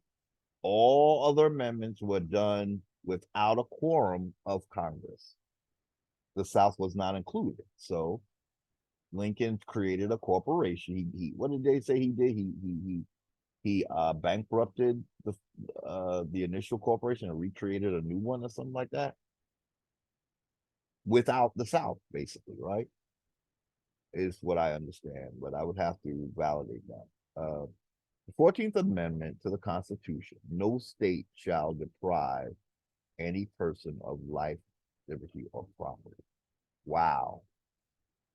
Adopted to protect emancipated slaves in the hostile South, was used to defend corporations and strike down regulation because now they can pursue life, liberty, or property. Why would a corporation need life and liberty? Huh? Now we know why they want property, right? But yeah, because they trying to make money off of shit that, and once it becomes theirs, we can't. They make money off that land, not us, right? So what do they do with that money? Well, it goes to the creators of the corporation. Who? What did this article say? Where the first corporation came from, y'all? Well, we're gonna add the Vatican to that, because if we really are serious, uh, you know, uh, it was when Columbus came here, it was all about the church, right? That's the first colonization. Okay, so we know that the church was basically that's why the colonization took place. It was the church done deemed us heathen, right? So they were the corporation, or the not-for-profit corporation, I guess, that first started this whole idea of coming to America and just taking over. And we know that, King James had a Bible, so he was intricately connected to the doctrine of the church, right? That's basically where he's getting his authority, right? Divine right of kings. Divine. Okay, so what God are you talking about with your divinity? It's the one of the Catholic Church. Okay? All right. So the hostile South. It's just the words they come up with. Who was more hostile, though? And who was more hostile? This corporation or some Indians trying to keep their farm as their own? Don't they have a reason to be hostile if they were hostile?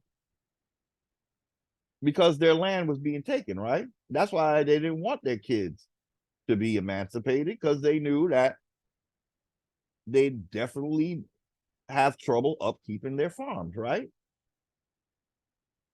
So the North was well aware. So who was more hostile? People trying to keep what's theirs, or some foreign fuck trying to take what is not there? Lincoln had a title of nobility. He was an illegal, unconstitutional, quote unquote, president, because he was a fucking lawyer, okay? A lawyer is a level of nobility, okay? Let's just stop the bullshit, okay? Let's just talk plain.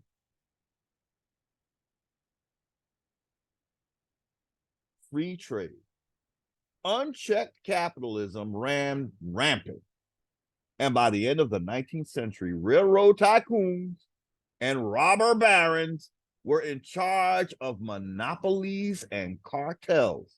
So much so that the health of capitalism itself was threatened. So they're so busy capitalizing on your shit, American Indian, that capitalism itself was threatened. Wow. They maxed out on capitalism, right? Poor capitalism was like, oh my God, I can't breathe. Massive labor unrest was brewing. Oh yeah, the laborers. In the US, antitrust laws to break monopolies were brought in. But once the machine is in place, there's nothing really going to stop them, right? No little antitrust laws and all that, all corporate things, right? Taxation and tariffs were raised, and state regulation crept in once more. However, one railroad executive observed that regulation was good only in order to impress the popular mind with the idea that a great deal is being done, when in reality, very little is intended to be done.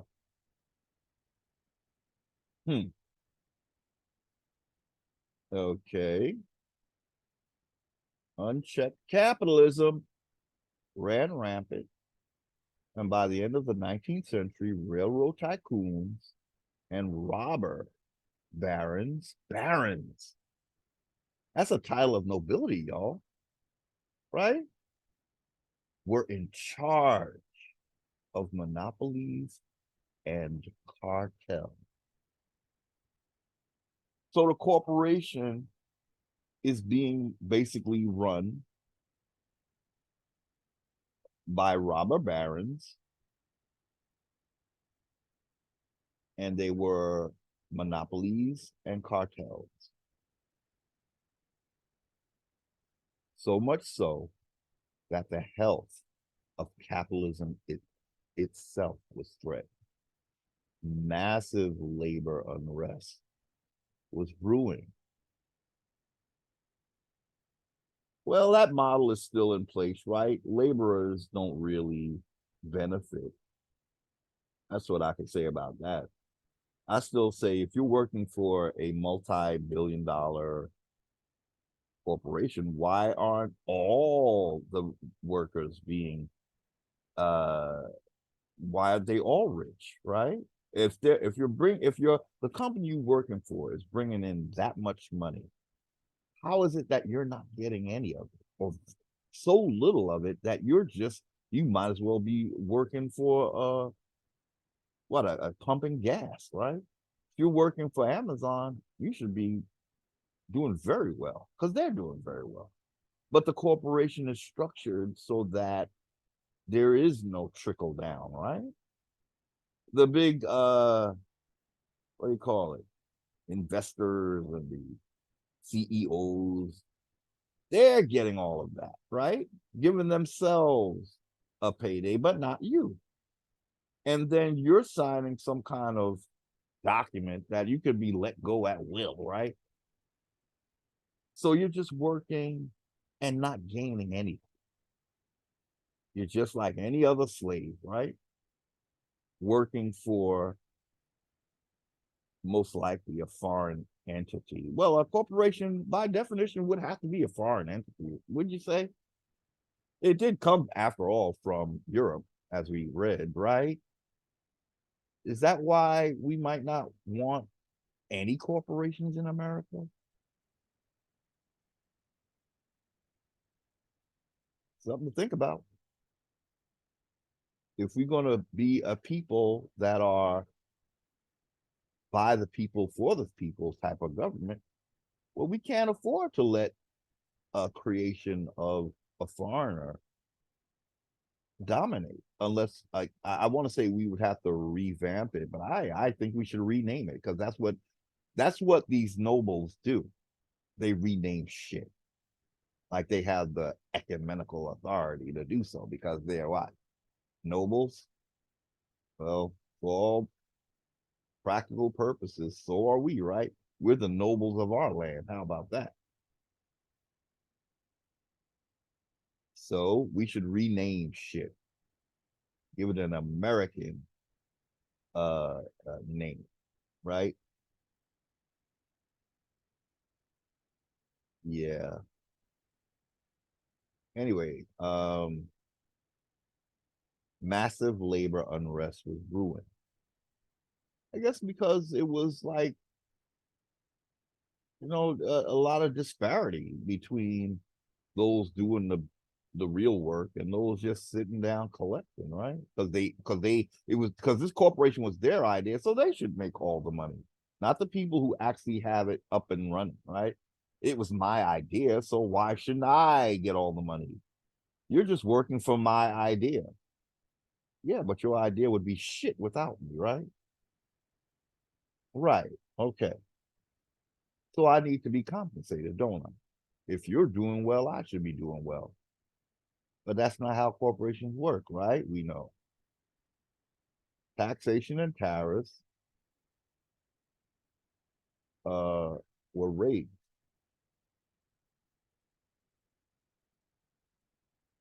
and state regulation crept in once more. However, one railroad executive observed that regulation, uh, so it's just a show. It's just a show when nothing is going to change. So with all the regulations and the taxation and tariffs, uh, it was just to impress the popular mind with the idea that a great deal is being done, when in reality, very little. Because the corporations are paying people to do their bidding. That's what lobbyists is, right? Lobbying or whatever. So you got these politicians getting paid by some big ass corporation to do what they want, right? Because they're a person now pursuing life, liberty, and your profit.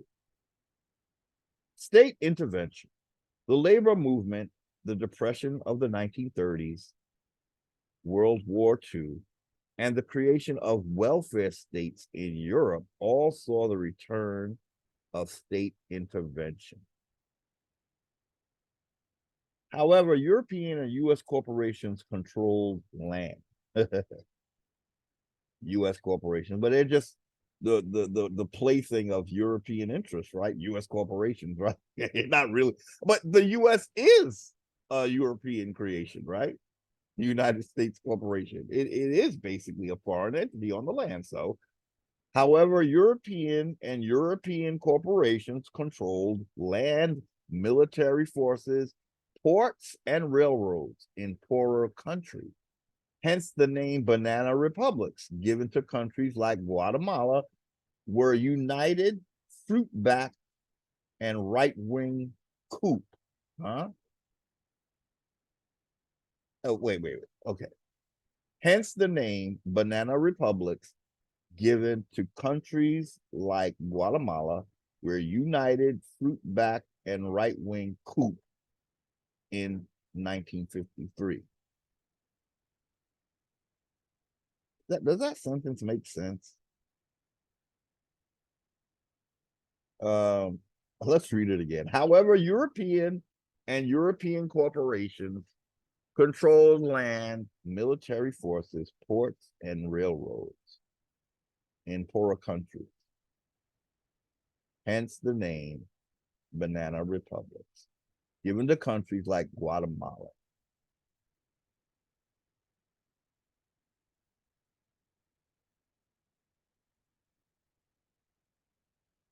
Where United Fruit, okay, that's a corporation, backed a right-wing coup in 1953. Okay, so that makes sense. United Fruit is apparently a corporation.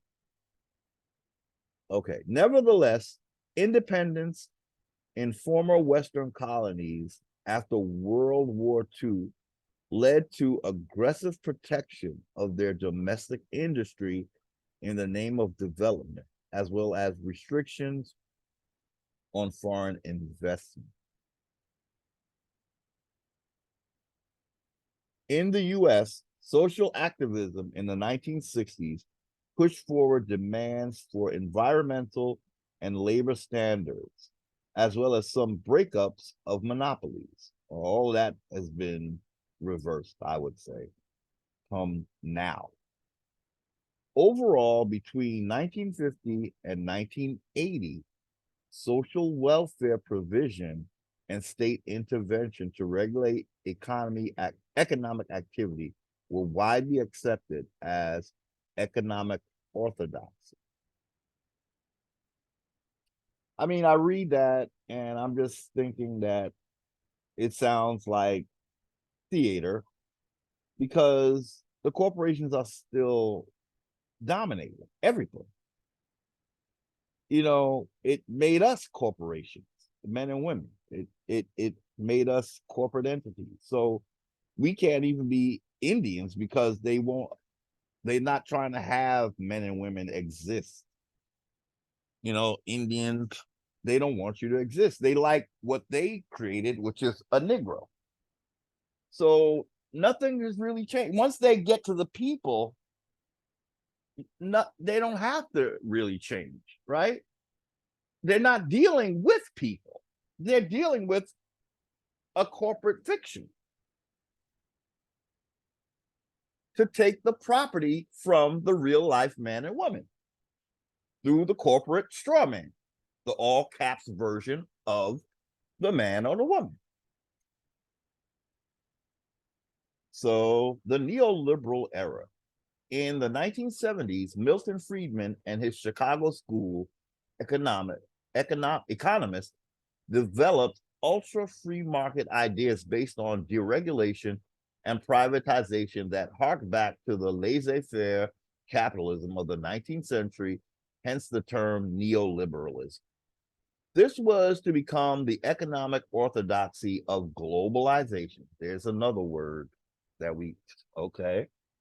So it's the beginning of globalization or some shit, right? So that's another no-no, right? Globalization. First of all, we're not on a globe, so we don't even go there, right? They're recreating everything, including the shape of the earth, right? Once they create a globe, they have dominion over the globe because they're creating something different, right? So every time they use the term globe, you know that they're calling rank or jurisdiction over the entire earth, right? They make Indians black. They make flat earth a globe. They rename everything. In one of our videos, we learned or we talked about that's exactly what Adam did, right? He renamed everything that had already, existed and had been named already. How do we know it was named already? Because there were already people on earth at the time of Adam's creation, according to the Bible. If you read between the lines, you realize Adam was not the first thing or the first being on earth, right? So he renamed everything that was already named. That's what your corporation does. And then you fall into their jurisdiction. And for the first time in this video, I realized that is one of the main reasons why the earth cannot be what it is, which is flat, a plane. It can't be that because you might, as a man and woman, have dominion over it. You have to know, there's that adage that you have to know the name of a thing before you have dominion over it. So if you keep calling, Earth a globe, then you're creating a new entity and you have dominion over it. The one who's insisting that it's a globe, which that also was the Vatican, right? Didn't one of those dudes die because he said the earth was flat or some crap? Or they did it reverse and said he was killed because he said the earth was a globe or something like that? Yeah, it would have been like reverse Hegelian dialect type of crap, reverse psychology shit, in the early, okay,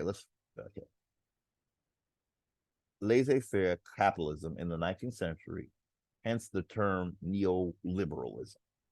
This was to become the economic orthodoxy of globalization, which means we don't want that either.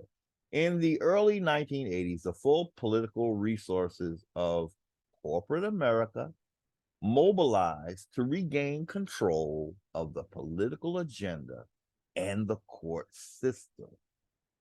Let's read that again. In the early 1980s, the full political resources of corporate America, because now they politically armed, they're a person now, mobilized to gain or regain control of the political agenda and the court system. Damn. Thatcher and Reagan, using the Chicago school ideas, made the world safe for corporations. Wow. They dismantled the social contract through tax cuts, ignoring unemployment, rolling back social welfare, and increasing privatization. See, that's what I see happening. Everything is becoming private. So what does that mean? Basically, the government is not really seen as responsible for what private entities are doing. So they get to sit back and say, well, we can't do that. That's private now. Like, I think someone said the police force is private, right? Wasn't that a thing? Not some that had come out that even the police force has now been privatized, some shit like that. So in other words, the government is getting its deeds done through corporations because corporations are like a person now. And we're supposed to have that kind of freedom, but now corporations are given that freedom. Like we're supposed to be able to do shit and not have the government interfere, but they're having it where the corporations can do shit and the government cannot interfere, right? So that's the idea. The increasing privatization. Okay, so privatization can work on the behalf of a corporation like the United States government. Making everything private still is doing the bidding of the corporation, because companies like Twitter, Facebook, they get to spy on you, right? So doesn't that benefit the government, right? But they don't get to be blamed for this. It's the corporation. That's what they want to do. Twitter wants to do this, and they have a right to, because they're a person in pursuit of life, liberty, and your property. So they can do, we can't stop them. Yet men and women can't do shit, right? They get us entangled in their little creations, and you got people, putting their entire life on social media and it becomes the property of the corporation, which is just a derivative of the United States corporation. So the corporation creates, or is the footing for all corporations, but then somehow the corporations become so independent that the government just sits back and do your thing, baby. Do you, baby, do it. We can't say nothing to you. You private now. Yeah, but you're still using a corporate model, which is the government. That's their model. Corporation, commerce, everything commerce, right? No men and women involved. But again, they made us like little corporations. That's how they see us now. They're not dealing with men and women who are sovereign. They're dealing with straw men who are owned. Okay. So they dismantle the social contract through tax cuts, ignoring unemployment. Wow. Huh, this is crazy, man. Rolling back social welfare and increasing privatization. The debt crisis of 1982 gave the US its chance to dominate the world economy, and for the rich nations to re-subordinate the global South through structural adjustment via the World Bank and the International Monetary Fund, IMF. Let's read that one more time. The debt crisis of 1982 gave the US its chance to dominate the world economy, and for the rich nations to re-subordinate the global South through structural adjustment via the World Bank and the IMF. I'm not sure what they mean by the global South. All nations in the southern region of the world. Is that what they're talking about? Like they made the world like it was the South, dominating, like they dominated the South by squeezing them out, really, like disempowering their ability to be thriving farms. At one point I read that they had the military blocking the borders of all the southern. None of them had access to the sea for trade. So you're losing your farm. You can't trade with anybody over the sea because the military was there. That's what we read. That's what I mean, I think I didn't put that video. I didn't put that video up, but that's in one of my videos that I might have to do it over.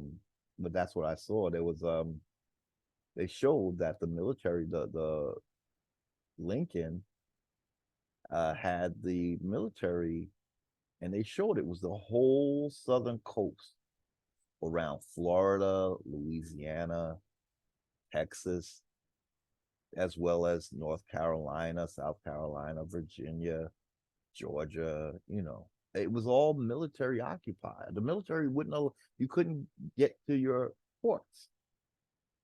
It was we were occupied. The South was beat down, baby. They took over that's how they got our farms. You couldn't do nothing. You can't trade, right? You have no choice but to surrender to the North. And then the Confederate flag becomes this image of something bad, right? You trying to keep what's yours, and then your flag is demonized, and so now people think a Confederate flag is a bad thing. And then people at the Confederate South, they wanted slavery. No, they didn't. They wanted authority over their own children. That's what they want. That's what most people want.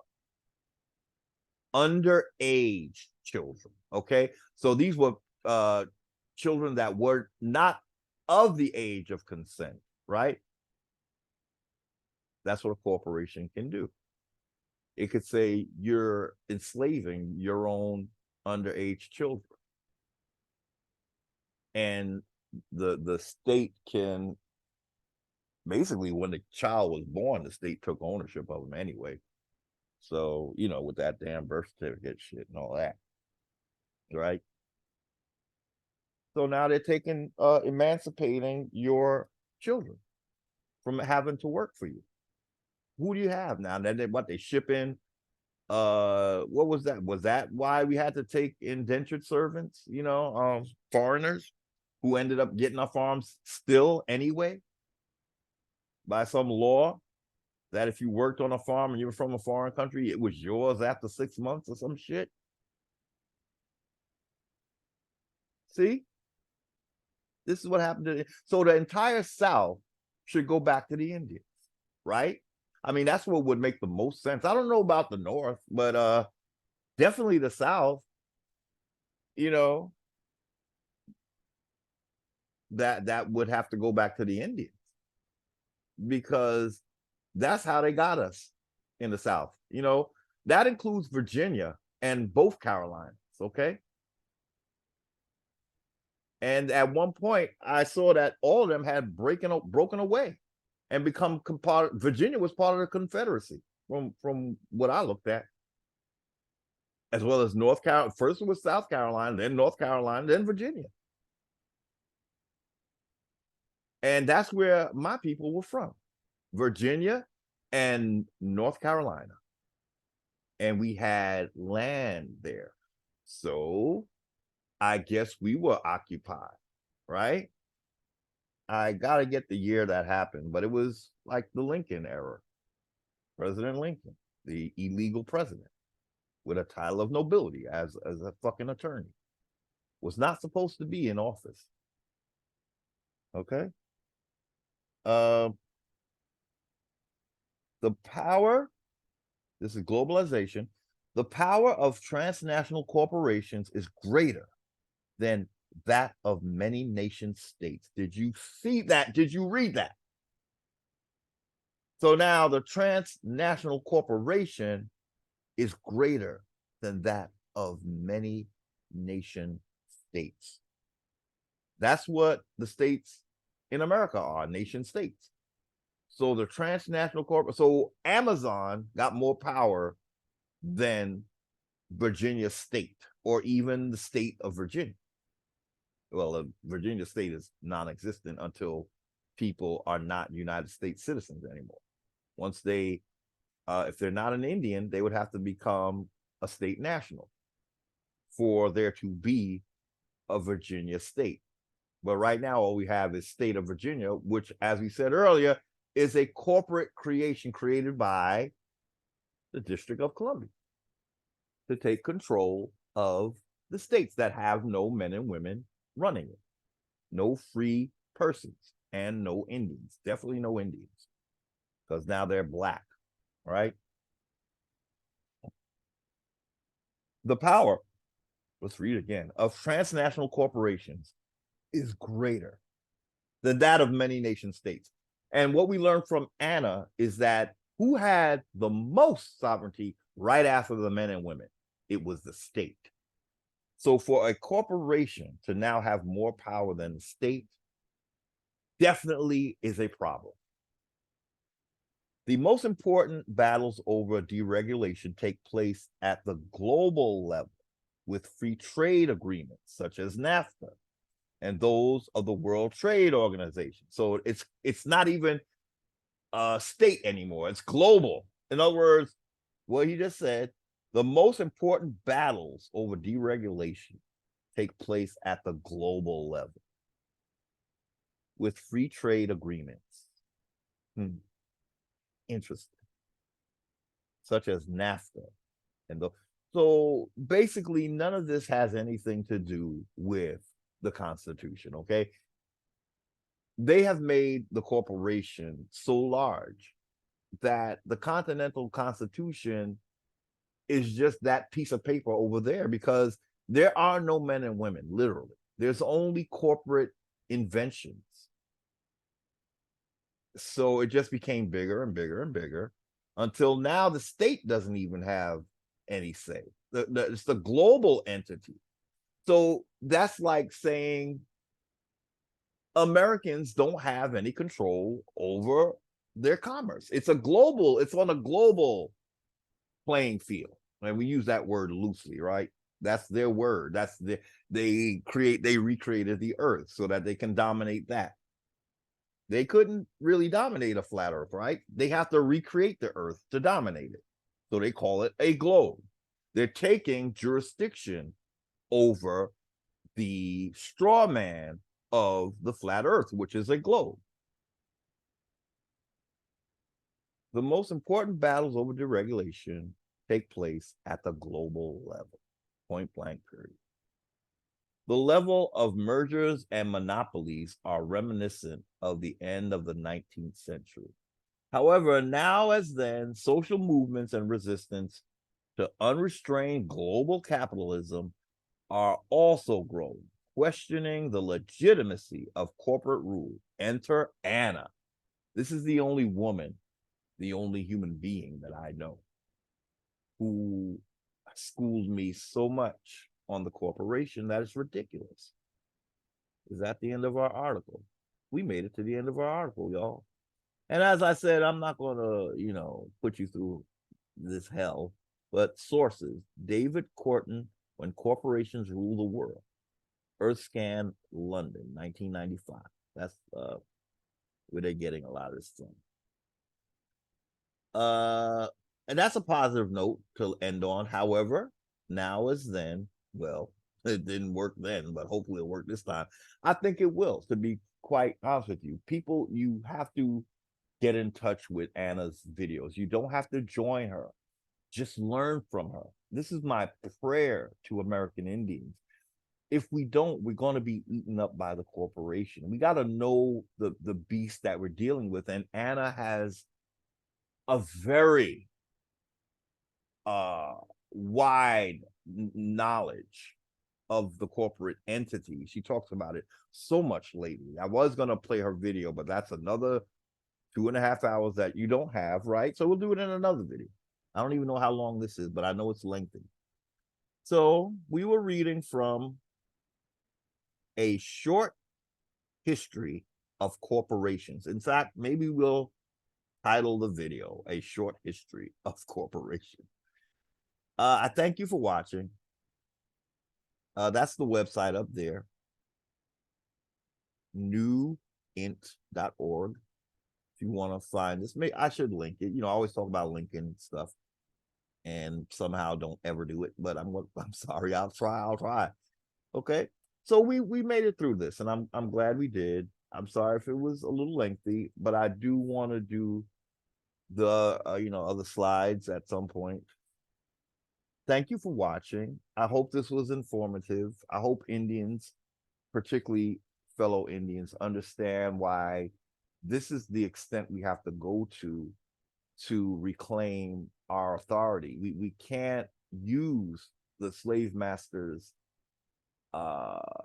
creations and expect to win. We have to rein in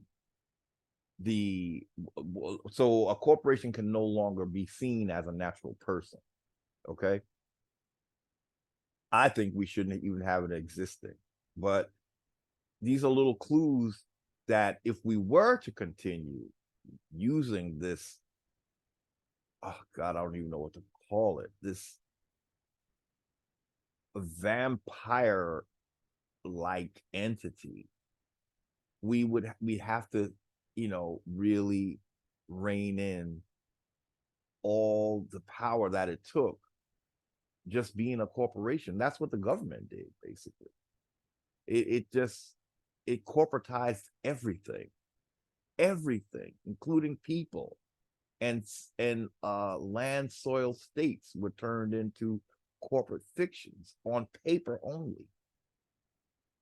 So a lot we have to think about. We can't look to just get in bed with the corporation and feel like that solves the problem. No. In the long run, it leads us back to square one. In the long run, it leads us right back to square one. And what is that? The corporation is to serve a foreign interest. That's why they want to globalize so bad, because they know that the corporation comes out of your land and it becomes its own international entity. It's just the model is there's something faulty with the model. I think it has, another thing I can say is we need something that does not allow us to contract outside of an established constitution. Like the way corporations are now, you do have to give up your constitutional rights to even partake in it. So a corporation needs to have constitutional tenets to shape it. It can't be this separate entity that commits inland piracy and takes free persons and Indians and turn them into Black people and white people and United States citizens. It can't be allowed to do that because it's not consistent with our Constitution. So that is a general model. Anything that is conflicting with our Constitution has to be rejected. And I'm sorry, ladies and gentlemen, a corporation is a huge conflict with the Constitution for men and women, because again, it changes men and women into something that they are not, and then you no longer have access to the Constitution because you're not a man or a woman anymore, or an Indian or a free person. So I'll leave it at that. Try to keep it as short as possible. Thank you for watching. We're gonna stop share. Peace, health, wealth, all the good things, your land back, your identity back. And again, all the good things. Thank you for watching.